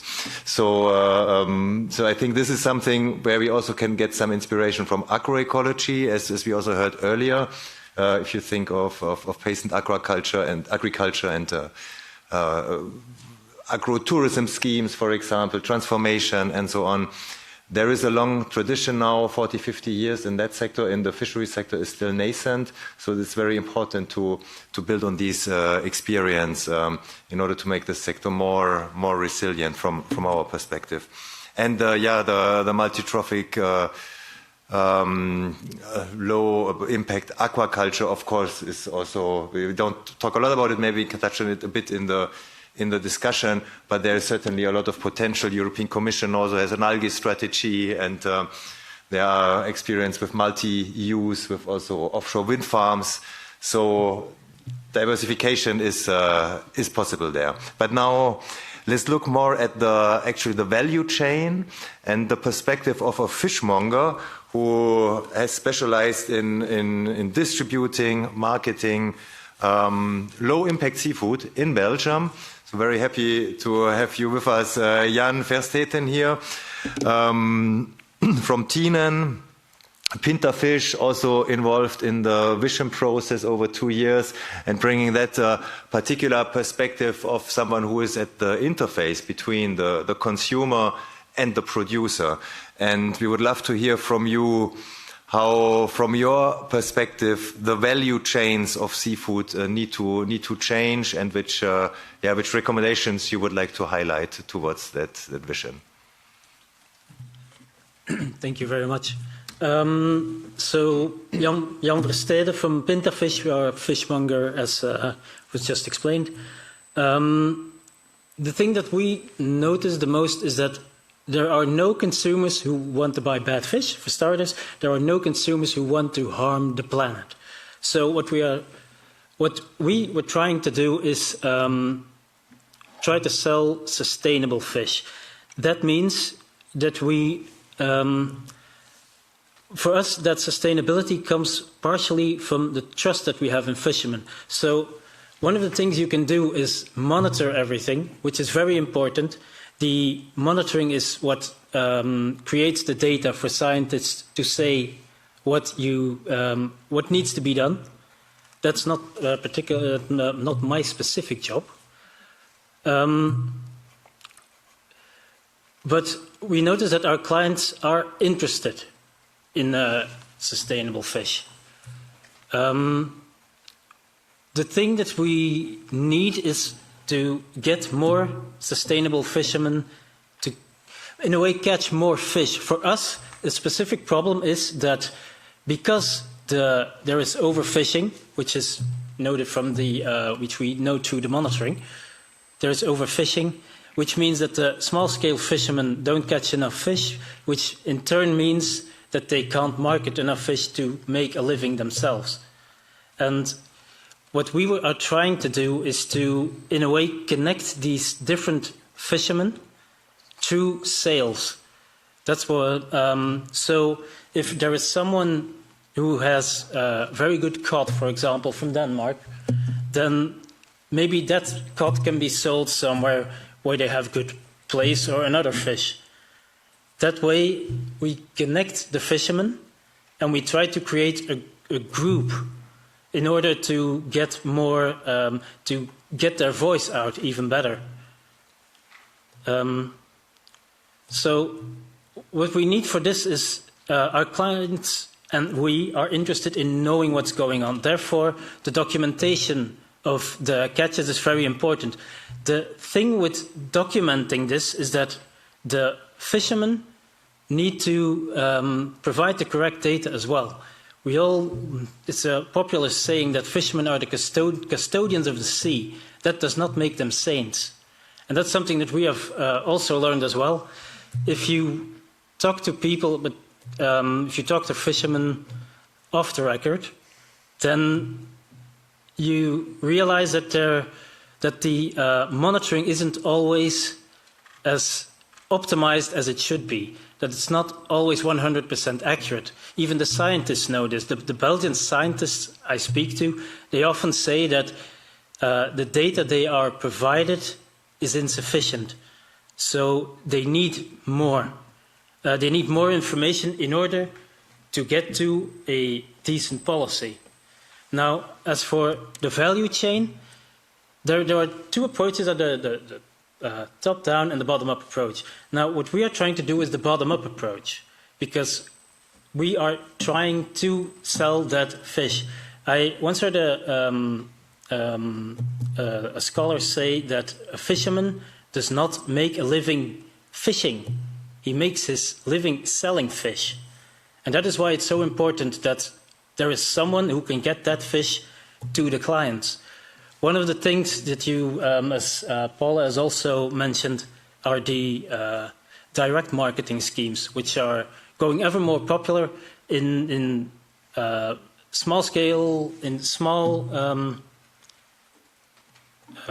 groups of fishermen who are able to also set up a small processing plant or something like that.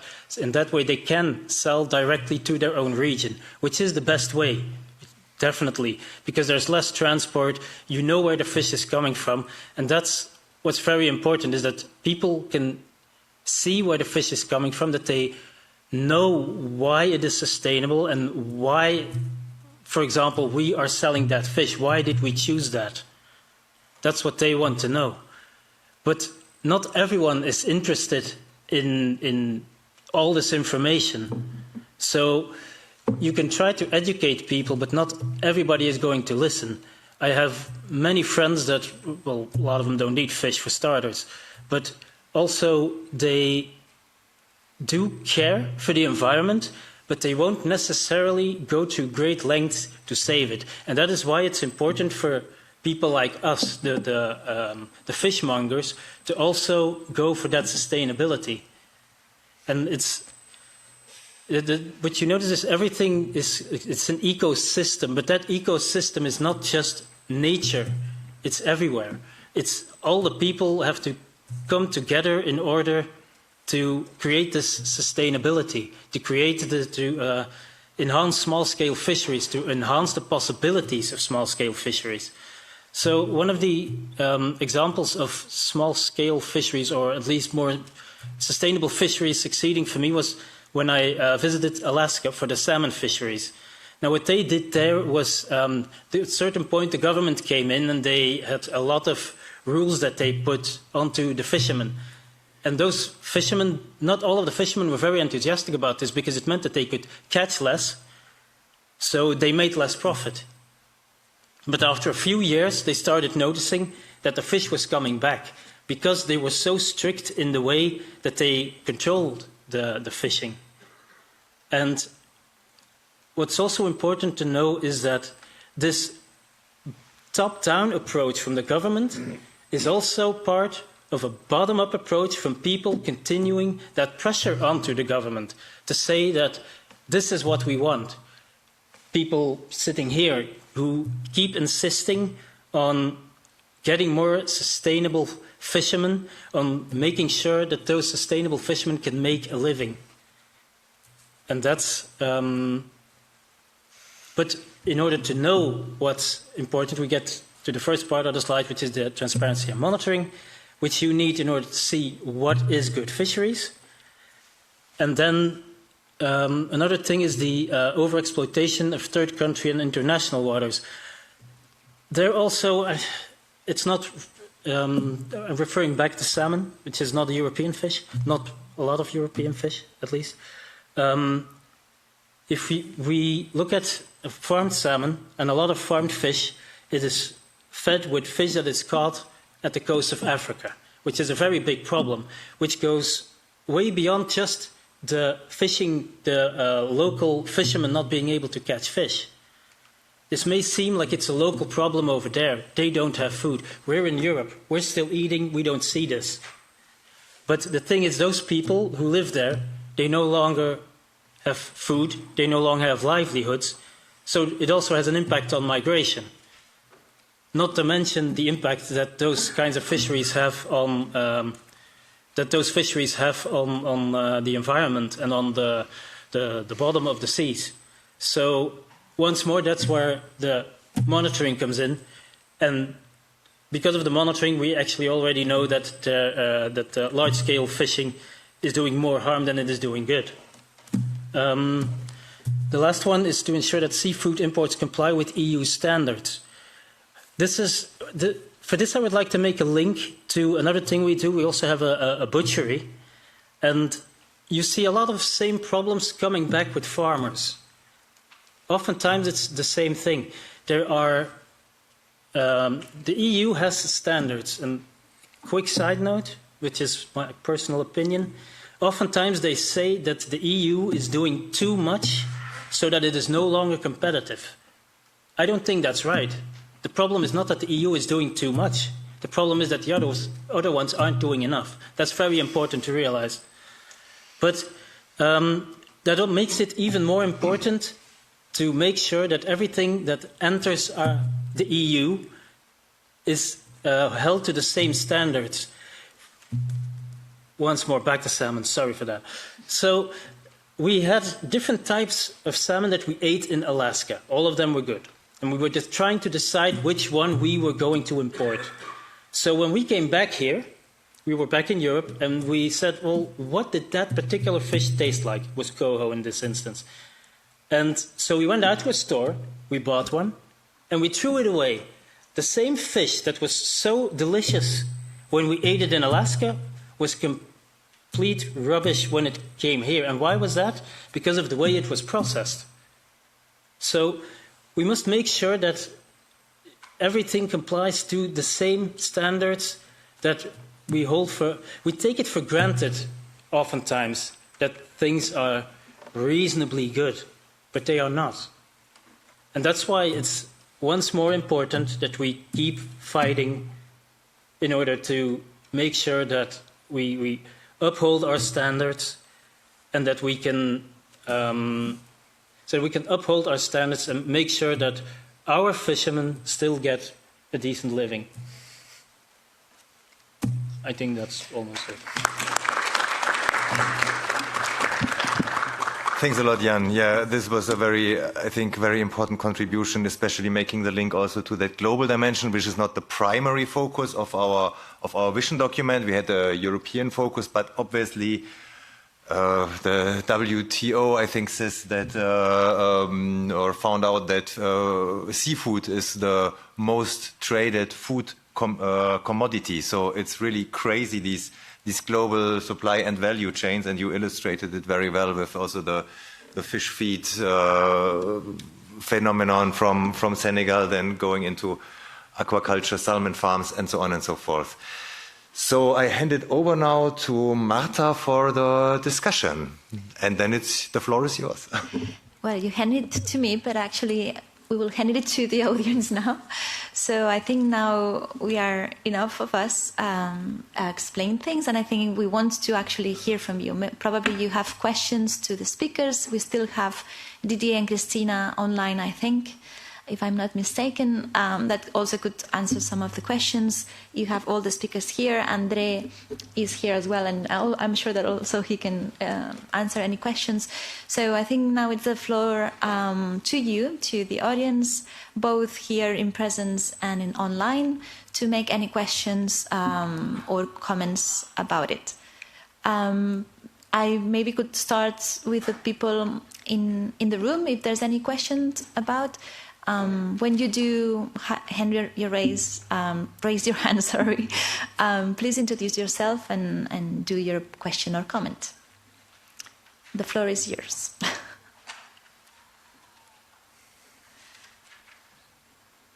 No questions? Yes, Cornelia, please. Yeah, thank you first of all for really inspiring presentations, and to cover the different aspects, because obviously we are operating in a broader context, and we have to, in a way, find answers that address many things at the same time, so that we have a chance to succeed.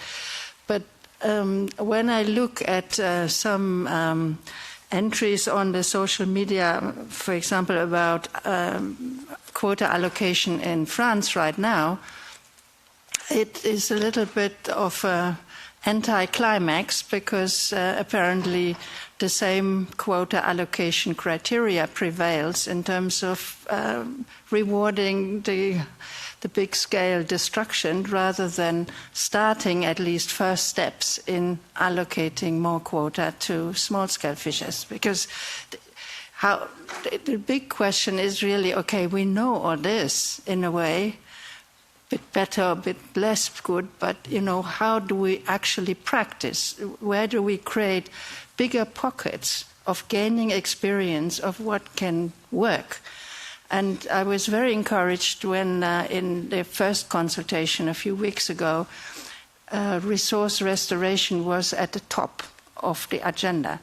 Because we are going down the drain, and if it continues like this, it's a vain discussion, because there will be no fishers, no fish.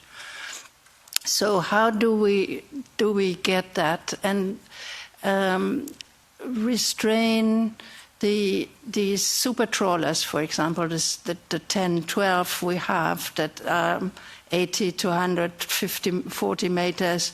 There is no resource in Europe to really make them profitable. Then they do their damage elsewhere. And this is really a sick system. So how do we... But we still have investors putting money into those super trawlers and then produce fish meal or whatever for this sick salmon farming. So we need some stepping stones to go beyond the 13 cases that are very encouraging, fantastic. But, how do we get into scale? And Jan, I was working with your father to some extent, and it's almost 10 years ago, we were already asking the same question. So how do we get a broader front also of citizens, not only consumers, but citizens that say, wait, enough is enough. We want something to change. Because as several of you rightly said, it's also a matter of political will. It's not technical questions only. There are technicalities, but it's primarily what sort of policy do we want? And I think there I would also, I don't know, we have a colleague from the Commission and so on. You know, how do we get on this win-win path rather than having this negative spiral and free us from this, you know, nonsensical pathway? Thank you.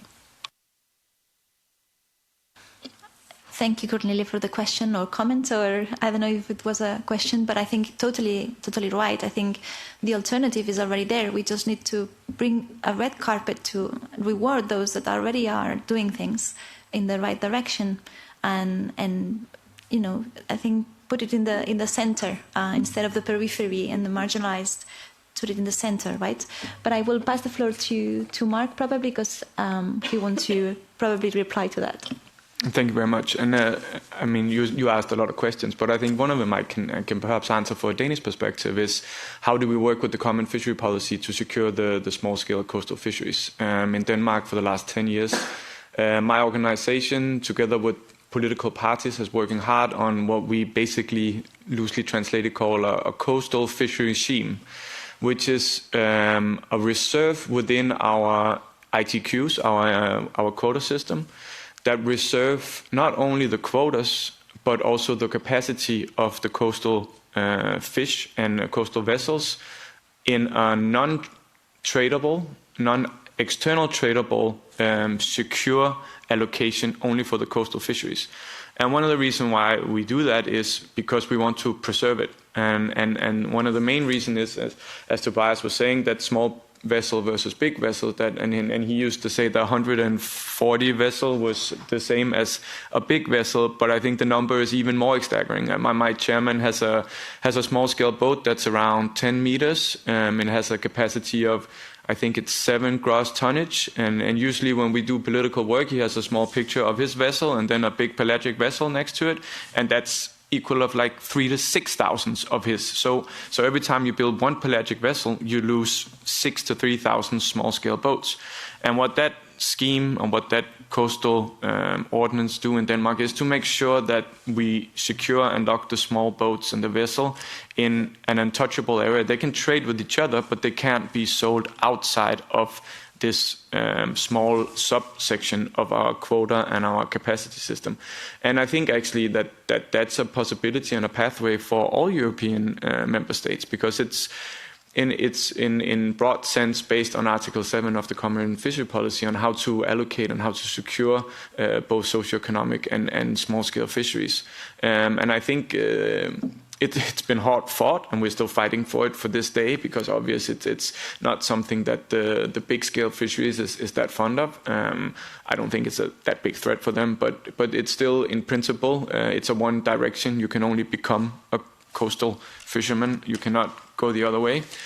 But that is one way of securing it in a structured way within the framework and within the legal framework, and also with the quotas. So when they are part of this coastal fishery scheme, they also receive bonus quotas. So there's an incentive for them to actually enter this sort of closed circuit, and the price for them that they cannot trade to a big vessel outside is that they get extra quota. So there's a carrot in that sense, that they are incentivized through giving extra quotas. And that is well within the legal framework of all member states to do these sort of subgroups and how to promote it. I just heard recently, now we are outside of the EU, but the Faroe Islands has begun doing the same thing to promote the small-scale fisheries. They are reserving part of their quotas yearly to only small vessels to start promoting the small-scale fisheries, because they were seeing some of the same development that we're all fearing, that it all goes to big vessels, and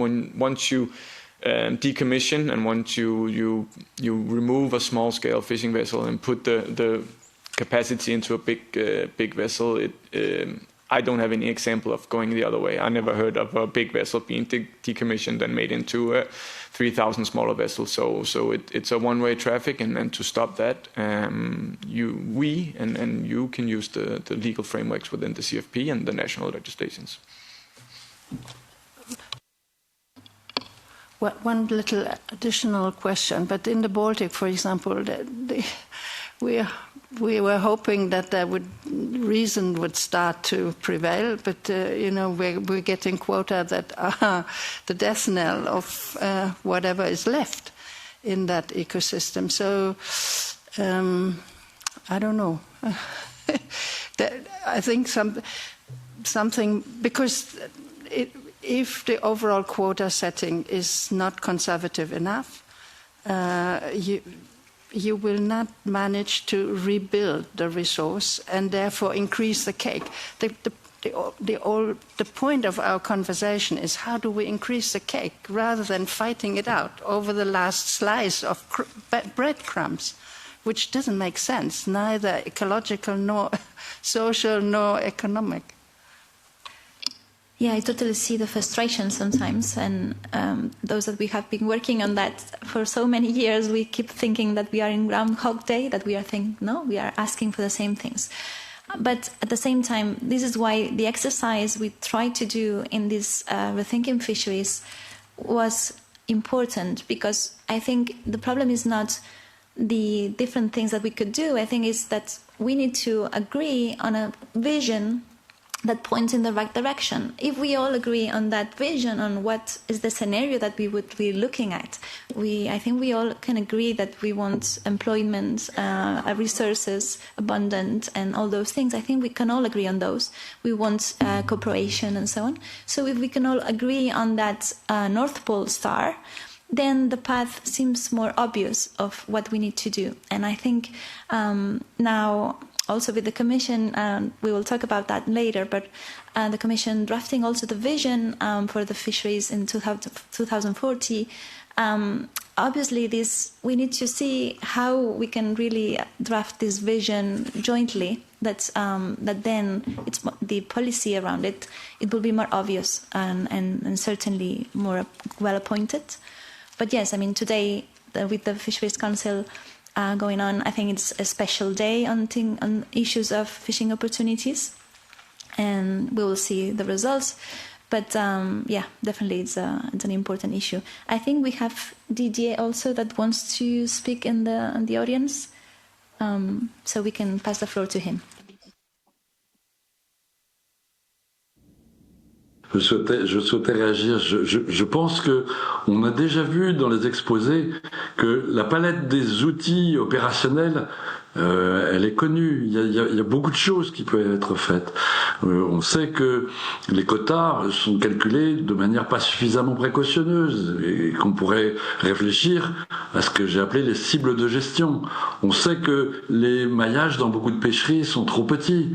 On sait que des grands bateaux industriels de 100 mètres qui viennent à proximité des côtes, alors s'ils respectent les quotas, on va dire qu'ils respectent les quotas, mais c'est absurde du point de vue des politiques publiques, parce que comme ça a été indiqué, ce sont des dizaines d'emplois de petits pêcheurs côtiers qui sont détruits. Donc on sait qu'il faudrait réserver la bande côtière aux bateaux côtiers, aux petits bateaux côtiers. Ça a d'ailleurs déjà été discuté au Parlement.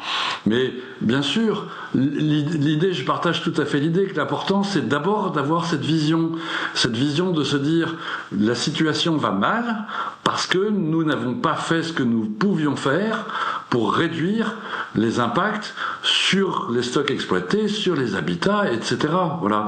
Et la situation va mal aussi parce qu'il n'y a pas eu ce débat sur quel type de pêche nous voulons, pourquoi la pêche à petite échelle est si importante pour l'aménagement des territoires, pour l'emploi, pour la valeur culturelle, etc. Donc c'est ça pour moi que propose la vision. Et bien sûr, après la déclinaison opérationnelle, elle devra se faire dans un cadre cadre de co-construction avec les pêcheurs, les scientifiques, les responsables politiques, les ONG, je pense qu'ils ont un rôle très important. Leur fonction aux ONG, pour moi, c'est d'être d'une certaine manière, entre guillemets, les porteuses des intérêts de la nature. Enfin, c'est pour ça qu'elles existent. Et donc, si on veut que l'homme soit vraiment partie de l'écosystème, qu'on ait vraiment cette nouvelle vision d'une nature entre les humains et la nature, il faut que les représentants de la nature soient aussi autour de la table et rentrent dans le processus de co-construction. Voilà. Bon, je pense que adopter la vision, ça doit être le début d'un processus ensuite de co-construction à l'échelle des communautés, en réfléchissant, voilà, écosystème par écosystème, quels sont les meilleurs outils, les meilleures solutions pour mettre en œuvre la vision. Yes, thank you, Didier. Absolutely right. I think there's another comment in the chat. I think that they maybe you want. Should I read it? You read it, or they, or if they are online, if they want to come in. There's no online. Okay, then you read it because I don't see it very well here. All right. So online we have like 3, 4, 5 questions. I read the first 3. Philippe Garcia, for instance, is asking, fishing gear selectivity varies widely. Long lines, traps, diving methods are generally very selective, while non-towed nets are far less selective, and towed nets are essentially non-selective. So recognizing this, several countries such as US, South Australia, New Zealand, Norway have restricted all types of nets in their coastal waters to protect nursery habitats. These net-free coastal zones have delivered strong environmental benefits and positive socio-economic outcomes. They allow juvenile fish to grow into future stocks and create space where truly selective fishing methods can prosper. So given the success of these measures abroad, does your vision for fair and low-impact fisheries include implementing similar net-free coastal zones based on gear selectivity? Hans Paulette is asking, is raising the question of small-scale fisheries. Are they set equal to low-impact fisheries by definition? And don't you think this is a fundamental misconception? There are many small-scale fisheries with high impact and vice versa. And finally, for instance, Noel King is also asking that she would like to hear a little bit more about the fourth pathway that was briefly mentioned. She's wondering whether anyone would expand on the strategies and opportunities you see for low and multi-trophic regenerative aquaculture. Thank you. Oops. So there was quite a lot of things there. But maybe I can respond maybe to the small scale and low impact, because I think for the name of our organizations, I think we can do that. And then maybe I can pass the floor to others if they want to agree on, or maybe also Andre as well. But yes, I mean, absolutely. I mean, we are not equalizing small-scale fisheries with low-impact fisheries, totally. But I think the small-scale have the biggest potential to be really low-impact. They have so many other values and intrinsic characteristics like the polyvalence, the low volume, the low carbon footprint, and many other that I could bring in, that has the potential to really be low impact. It doesn't mean that they are saints. We need to keep improving our activities, and I think this is a bit the spirit of life, let's say, that even though we are kind of basically small scale, we keep improving our activities and our attitude in fisheries, right?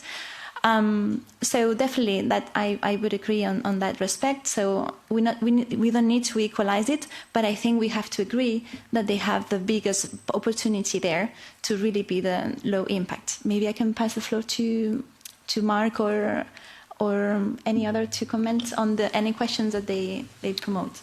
Thank you. I could just get a brief talk on the low trophic level and multi-trophic aquaculture, because we work actually very closely together with an organization that's working with low trophic regenerative aquaculture, and I can even put another buzzword. It's small scale low trophic regenerated aquaculture, and the whole concept is that the modern fisherman is not only a fisher. He does many activities at sea, and the multi-use of having both a fisherman having fishing activities, but also having a small, we call it a sea garden, where he has algae production or small mussels that he can harvest and that he can govern while he's also doing his fishing activity is something that we're looking into and seeing if that can sort of benefit and if there's any mutual relationship between the fisherman's activity and also what the economy is, not at least are there potential, and the whole idea is not to scale it, so we're not looking at economy to scale. It's the idea is to keep it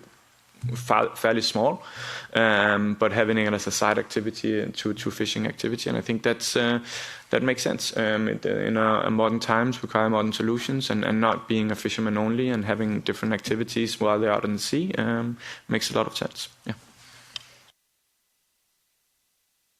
Comments from you to respond to those, but maybe I can link then to the lady there from EMPA, I think, to maybe she can also complement what you just said, Mark.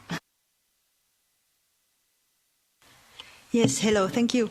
I'm Cécile Fouquet from the European Association of Mollusk Producers. First of all, maybe for everyone to be on the same page, because we were not part of the project, and I wanted to first to thank you very much for the invitation. We produce aquaculture, but shellfish aquaculture. This is oysters, mussels, clams, and this we call low-impact aquaculture, and sometimes also low-trophic aquaculture, which is a lot of weird names, but all for saying that we are an aquaculture which is sometimes linked to the general term of aquaculture. But we need to, and this is linked to what I have heard. It was very interesting, Jan, from your work, talking to the consumers. We need to call things by their name and not put everything in the same bag, right? And this is one of the things that I see that we have as a common fight. Sometimes we say fisheries, and everybody puts fishers in the same bag. And when we talk about aquaculture, very often it's also the same, but we are a very specific kind of aquaculture, and still half of it in Europe. I welcome, of course, the recognition that you have made to our sector in your call. This means that it's very, very positive that we see each other and we understand each other and we know what we can bring to each other. But on the other hand, it also says a lot about, and I'm coming back to the very important work of Jan and the very important work you have done through this project of linking all your efforts also to the consumers, to what we are bringing to the market and to the wider citizens, as the lady was saying before. And because even among friends, we see that sometimes we talk a bit fast and we just, use terms that don't cover us all or don't recognize, the work that some of us are doing. And that's the question that I wanted to make as well, and maybe about the project is, what did you think about in terms of ocean literacy, about how to spread this very important vision you have, the next steps, and how can we maybe work together on this? Yeah, definitely. I mean, this was an exercise of reflection, but obviously this shouldn't stop here. We should keep working on the future. And I think, yes, definitely we need to, I think all as a community, let's say, we need to explain to the wider public, which sometimes we are very technical when we speak and so on, that, how is the reality and, how we can make it more digestible for everyone to understand. So there's this new culture of fish also possible, and rewarding as well this kind of vision, right, and recognizing and supporting. So in the very next steps, I think we were going to talk about this later, but I think the next steps is that we publish that, and there's a website there, and everybody can support a bit the vision and endorse it, let's say, from their organizations, even I think individuals as well. So the idea is to get supports on that respect. And that's a bit the immediate steps that we were thinking, but obviously we will need to think about the future and how we will do. But maybe also Paula, because she's an expert in ocean literacy, she wants to say something else. Yeah, thank you, Martin. Thank you for the question, because it's really appropriate. And ocean literacy is a huge concept. And I really like it, but I realize at the same time that it is so difficult to get people to understand the links they have to the ocean. I work as consultant in the past for UNESCO, and we have done some ocean literacy trainings for the private sector working on the blue economy, and they didn't know anything about the ocean. So that made me very, very, very worried about the need that we have in front of us to build this bridge between natural science, between traditional ecological knowledge, and pass this knowledge, make this knowledge accessible for the general society, because they don't know anything.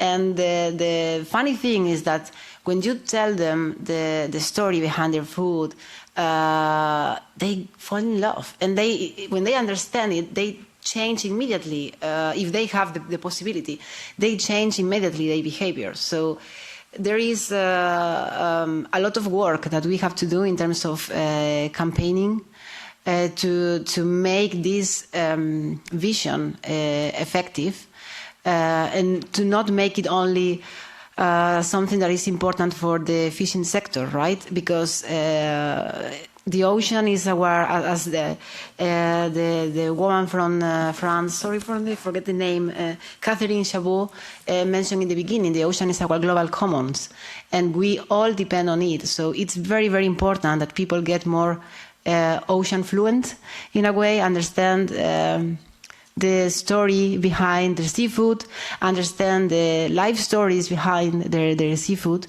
and to get connected, because in the end, life comes from the ocean. So, of course, I'm really curious to see what are the next steps in terms of implementing this vision.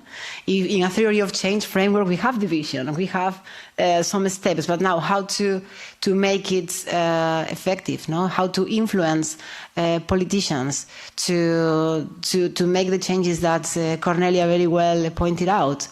I think it's very, very important to involve society. We need them. We need society on board to influence, to advocate for the changes we need. So, yeah, totally appropriate question. Thank you. Thank you, Paula. I didn't know about the ocean fluency, and I like that kind of terminology. So maybe the last, I think we have just one more minute, and I think Alessandra, you wanted to speak as well. Yes, thank you very much, and thank you for this presentation and interesting debate. I'm Alexandra Philippe from the European Bureau for Conservation and Development. I just wanted to ask also, but I think you are going to talk about it in the next step, what is the timeline? And do you envisage a transition in this transition? You know what I mean? Like a period where we try to coexist with others. On coexistence also, do you envisage to coexist with more industrial fishing? And you introduce in your document medium scale concept. How do you see that? And because I see that more larger scale vessels are trying to transition toward lower carbon emission, etc. Is it for nothing, or is it, just how do you envisage that? Very interesting to have a debate, I think, on do we do a small scale or low impact, or how do we define this, especially in an evaluation of the CFP? I think it's very much the moment. And then on the CFP, do you think some of these has to be addressed in a revision or an amendment of the CFP. I know more or less your position, voilà. But I see that there are some of the stuff really also for small scales. There is no definition, I think, in the current CFP. How do you envisage that if there is no amendment or no reform, or do you envisage a reform?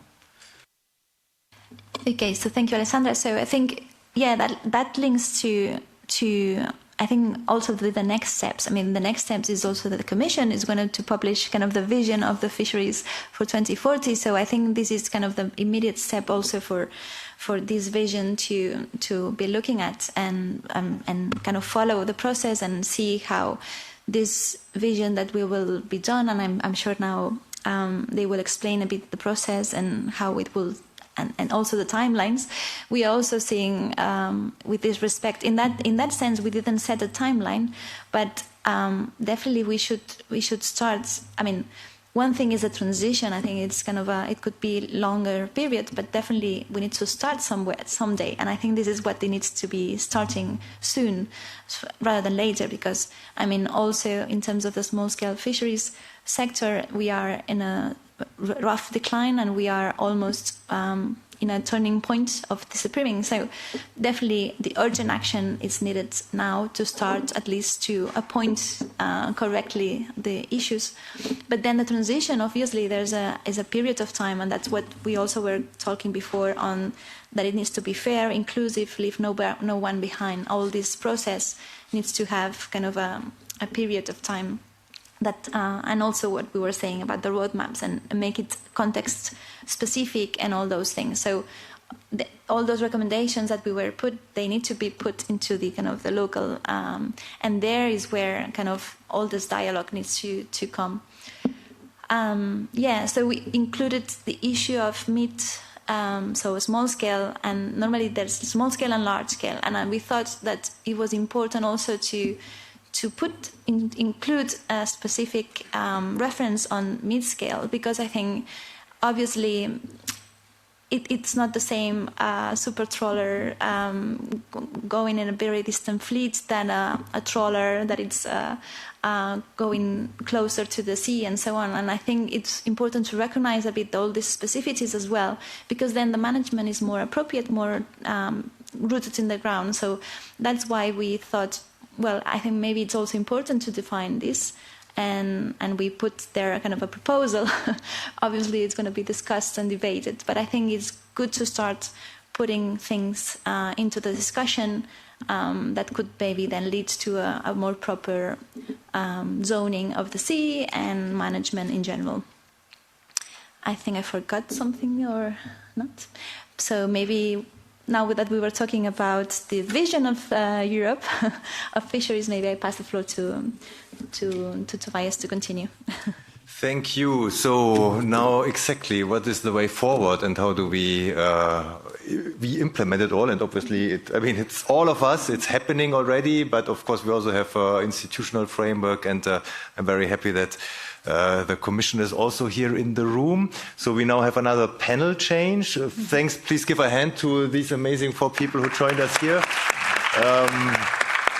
And you're invited to go back to your seats. And I would invite back Thomas Bajada, who will do the closing remarks soon. So we are entering really the last part of that long session. And Duvile Vaigauskaite from the European Commission to come next to me, and Thomas will change the place, who can sit in front of the S&D banner. Yes, please. So now, as we have discussed and explored extensively this document, this vision, and thank you all for being with us. We actually also had another 60, 70 people online, so it really shows a lot of interest also in that conversation. Now let's look a little bit what that could mean in the European policy context. So very warm welcome to Duvile Vaigauskaite, Head of Unit at the European Commission, DG Mare, Common Fisheries Policy and Structural Support, Policy Development and Coordination. And my first question would be, how does this vision, this work, this document resonate with you? And can it possibly be an inspiration for that 2040 vision for fisheries, which is in the mission letter of Commissioner Cadiz, and which I suppose you are about to explore, to elaborate right now, maybe? Yes, thank you, and good afternoon, everybody. I must admit this is the first time I'm sitting on this high panel as a head of unit, so it's a bit intimidating, but it's nice because it's a really nice view. So thanks a lot for having us here. And apologies as Commissioner Cadiz could not be here because I think you all know where he is now. He's in a different building, and I think he's going to have quite a few hours without sleep. So good luck to him and my colleagues who are there till probably tomorrow night, Saturday morning, who knows. But so first of all, congratulations also on this beautiful vision that you've developed. I've read it very carefully. And I think that's congratulations on the tactics. I think definitely if you develop a document and you want policymakers to read it, you invite them to the event and you put them at the end of the event because they will definitely read the document and they will definitely listen to the whole event. So I think that's something to note down for the future events. So I did read it quite carefully, and my colleagues as well who are here with me, they took lots of notes. So that was definitely a good opportunity for us. I think there are lots of keywords and points that we converge on, and we totally agree. I mean, definitely we agree, with the need for transparency, co-management, co-decision, leaving no one behind, just transition, long-term management strategies. I can go on and on and on. And I think definitely that this is what I said to colleagues when I joined the unit. I think we will definitely have no issues agreeing on the vision. I think we all want the same for the sector. I think where we'll face more differences is when we start discussing how do we get there. So I think on the vision, we're definitely on the same point. I just wanted to maybe also point out a few observations after I have read the document. I think what we heard also from the panels before is that there are already lots of tools available and are being used. And it certainly is quite often the matter of the political will to implement those tools. And this is where I come in defense of my dear beloved CFP policy as it is now. I think it's already a very good framework to provide for these solutions. And I wanted just to point also what I read in the vision is that it said that environmental objectives are not taken as a priority. And I would like to remind that actually the CFP has a threefold objective, which is environmental, economic, and social sustainability, and there is no prioritization provided in the regulation. Indeed, sometimes due to some political decisions, some objectives are being prioritized over environmental, but it's not because of the framework itself. So this is one point I wanted to make. Another point was the role of the small-scale coastal fisheries. Indeed, the small-scale fisheries are very important, and taken separately, they have lesser impact. However, when we take them all together, they do have a cumulative effect that we have to reflect on. How do we tackle that as well? And of course, when we talk about an impact, it's important not to generalize and see an impact on what? An impact on the sea bottom, an impact on the sensitive species, seabirds, because different gears have different impact on different things. So I think that's also important to bear in mind. And then when we talk about the lack of attention and support for small-scale fisheries from fisheries managers, it is true because traditionally small scale have been excluded from most of the monitoring and control requirements, and quite often it was at their own request. So, but I think here it's also important to note that if we don't have the data, and one of the speakers has noted that, if we don't have the data, we don't have information of the full situation, we cannot account for the impact, we cannot account for the challenges because we don't have the information to take the informed decisions. So if there is no reporting from small-scale fishing, we think they don't exist. So I think it's important to not to overlook the need also for more data for all types of fisheries. But as I said, I think it's very inspirational, definitely, and we're taking this home with us. And I will tell you more about the future steps in your next question, probably. Thank you. Yes, thanks for paying so close attention, for reading the document, for staying with us until the end, and for these constructive remarks as well. And of course, it's important to consider also the complexities which we are facing. Indeed, the common fisheries policy has a commitment to ecosystem-based management. We all know it. There definitely is a problem with implementation. There is also, but maybe beyond that, an underlying logic, which is like maximizing yield, which we also heard from Didier Gasquel, which of course then always puts the ecosystems to the limit, because then, okay, this is the maximum, and okay, let's go a little bit beyond. We know what will happen tonight again, like in every of these agri-fish councils. Okay, well, 5% more or whatever, that should be okay. Of course, we see the results in the Baltic and elsewhere, the mackerel stocks and so on. So what Pesca Ecology proposes is actually there is no final state, there is no static objective where you can say, okay, now we have achieved it. It's a continuous effort to reduce ever more the impact and to have ever more regenerative ecosystems, which of course are essential for fisheries. And that would be my next question, because another big policy file in DG Mare at the moment is the Ocean Act, building on the Ocean Pact, now becoming the legal implementing tool for the Ocean Pact. And the Ocean Pact calls for a regenerative blue economy. And of course, being regenerative, having regenerative ecosystems is in particular important for the future of fisheries. I mean, as we heard, there cannot be fisheries without fish. So my question would be how you would position your work on fisheries and maybe what we are proposing here in the vision, what you are thinking of in your fisheries vision in the context of the Ocean Pact and the Ocean Act. Yes, thank you. And I think here I finally will answer the question that several were asking. So what is next and how does this fit into the EU policy making? And here I would like to mention 3 upcoming important occasions where ideas as these would have a play. So first, of course, that was already mentioned before, is the CFP evaluation, not review for the time being. So this is what we are working on currently, and it is planned to be published end of April. It's a very ambitious timeline, but we are working not day and night, but definitely all days to deliver on it.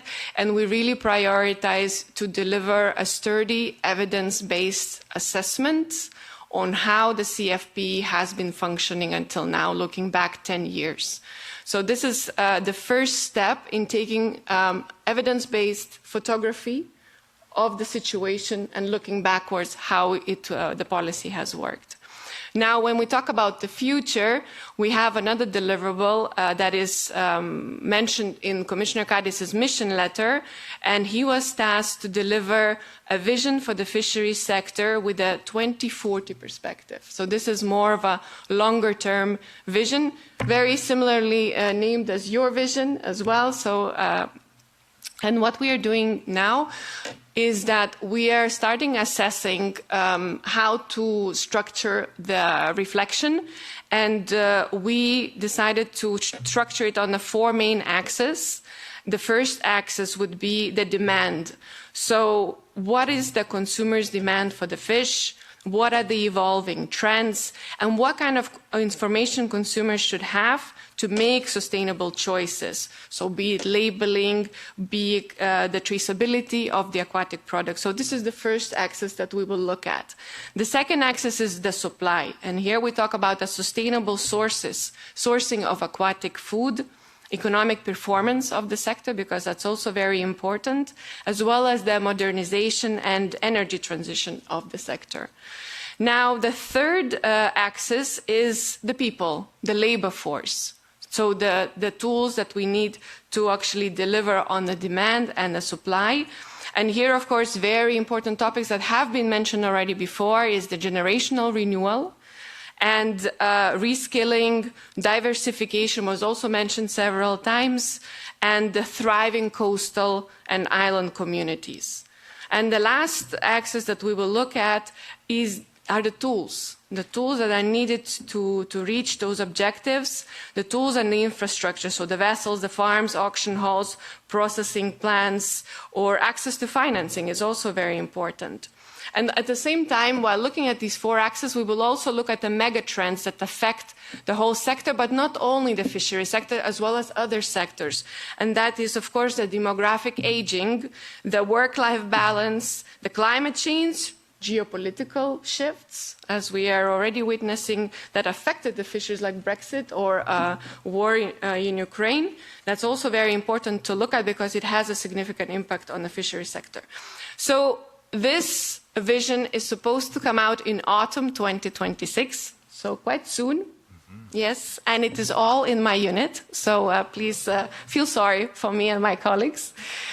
But we are very fortunate. I always say that we are very fortunate to work together on shaping the future of the sector that we all really feel very dear to.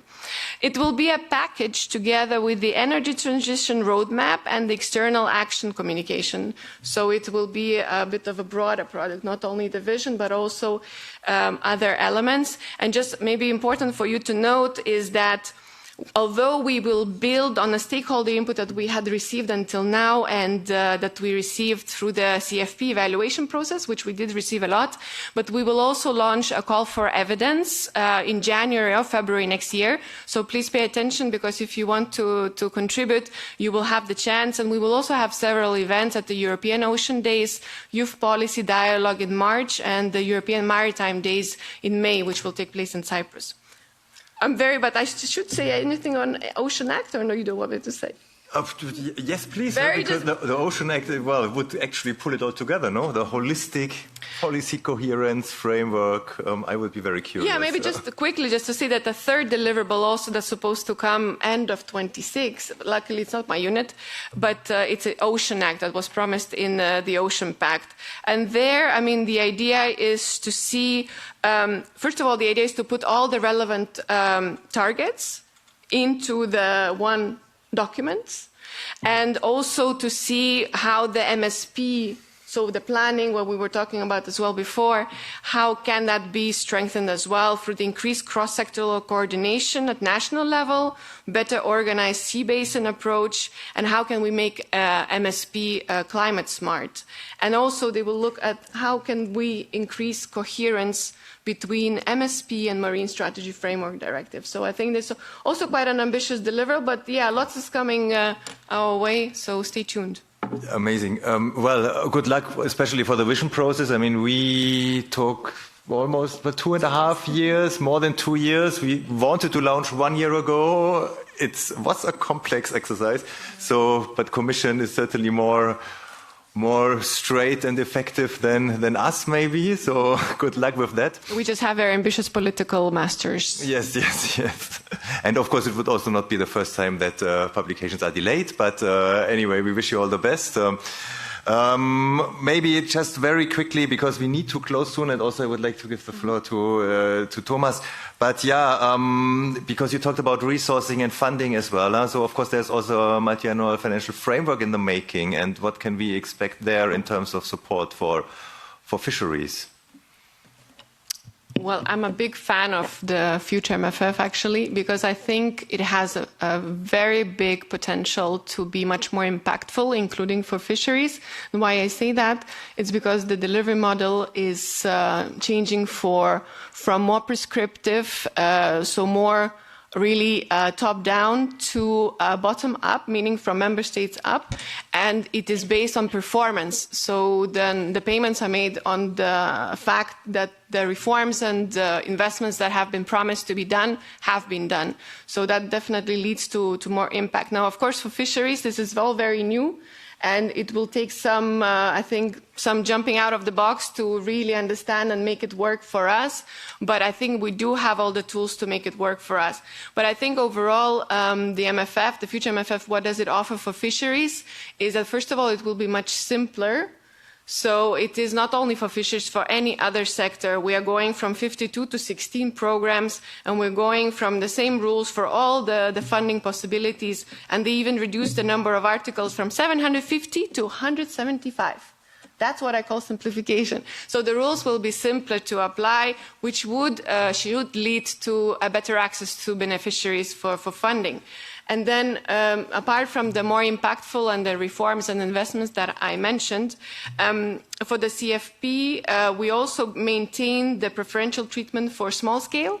So, for example, the intensity rate of funding of 100% remains in the future MFF as a possibility for member states to use. So the role of small scale is, we continue stressing the importance. Generational renewal is one of among the priorities, and there I think what is really a big plus of the new MFF is that we can work across the silos, because it's only one big pot. So, for example, we could use the synergies between agriculture and fisheries when we talk about generational renewal. We could use the same support tools at the member state level to support farmers and fishers who quite often face very similar challenges when it comes, for example, to attracting the young talent to the sector. And the last point is that the local development groups, or CLLDs, they also remain under the future MFF. So I think overall it's quite a promising framework in my view. But there I will shut up now. Thank you. Thanks a lot. Big changes ahead. Let's see how this plays all out. But very much thanks for joining us today. And I will hand it back to Marta for the last part. Oh, I wasn't not expecting that. So yes, perfect. Thank you very much, Dovil. And I think I now need to pass the floor to Mr. Bajada to close the session. Thank you, and thank you to everyone who contributed. Yeah, I need a moment after what I just heard about the MFF, because unfortunately I'm not on the same page, but I will not delve into that because I also know it's not your particular unit, but I appreciate the work that is being done. Unfortunately, one of my biggest concerns is what I just heard. And there I fully disagree in general, and I think that whilst certain aspects were positive towards fisheries, there are many other aspects that are overshadowing the potential for fisheries. So yes, I understand that flexibility can bring more potential to fisheries, but it also cannot say it's simple and let's go. Actually, the MFF is one of the least simple packages that we have seen in ages. So, okay, simplification, but it made us even more difficult to discuss and negotiate it. So we'll see. It's a long discussion ahead, but I fully agree with you that I think we need to see more how to find the potential. The potential is there. We know that there is potential. If there wasn't potential, we wouldn't be here to discuss it. But how to turn the potential into actual, clear. Someone said it today. Where was it? Clear, because I wrote it. Clear, actionable roadmaps. Okay? And that is, I think, something that was missing for a long time. And when we talk about strategies and when we talk about visions, normally we'll talk about fluff.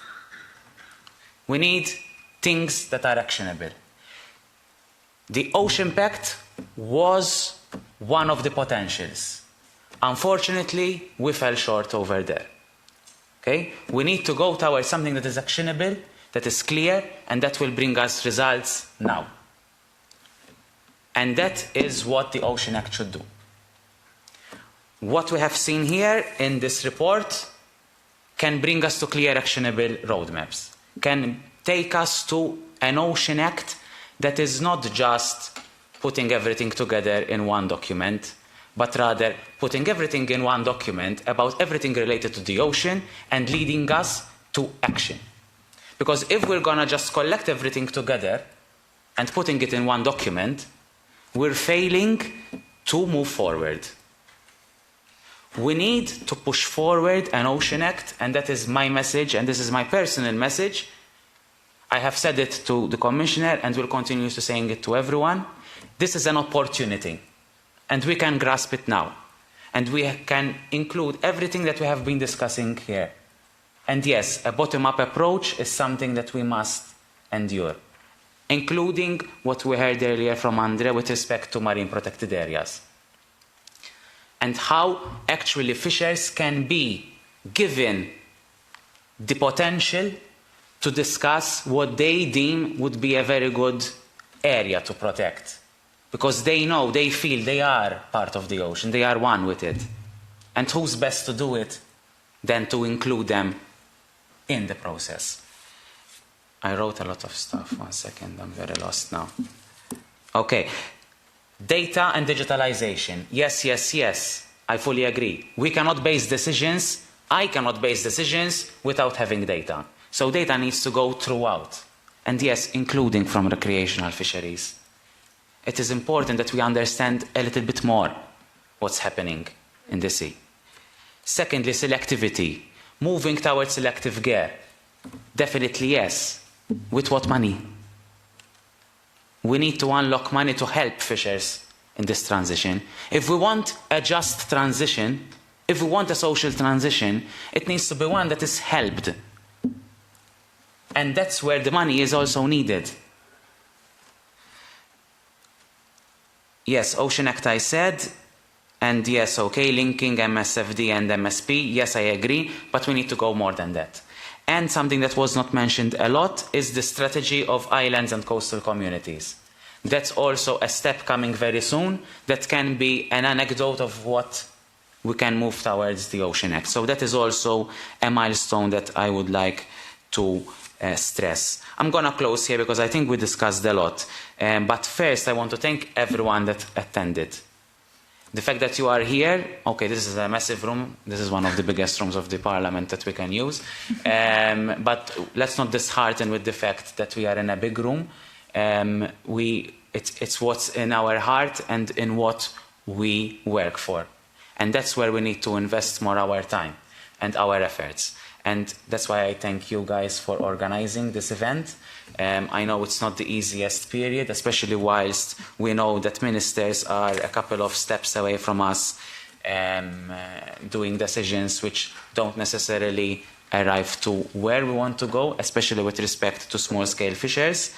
And yes, I remember my times there for 5 years in this traumatic council, and I don't want to go back to those times where I would be sleeping on a chair waiting for discussions to happen in closed doors and not being able to understand what's happening there.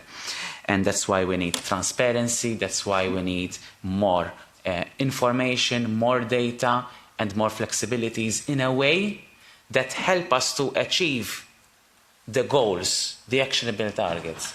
Flexibilities without targets, flexibilities without a vision lead us to nowhere. And I think I will close there, and I would like to thank everyone for being here, and let's continue working together, because that's where we gain strength, in putting minds together and pushing forward. Thank you.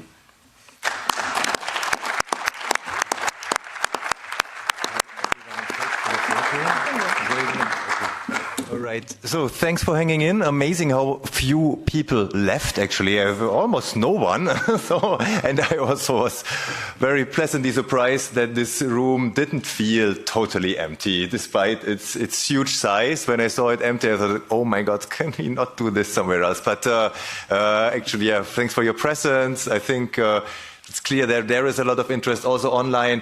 Now, please don't forget to check out this brand new website, rethinkfisheries.eu, where you can download the vision, also other background documents, endorse it as an organization, as an individual. So please do that. We will, of course, also continue promoting it. We invite you all for a drink in Bar Ginette at Place Luxembourg. Just now, once we get out, there is an open bar for us until a certain limit. but certainly a drink or two for everyone. And we would also like to take a photo and also actually, thank the translators and everybody here who supported us also on the technical side. Please give a hand to them. Didier and Christina, who were hanging in online, everybody else who was here as a speaker and a contributor.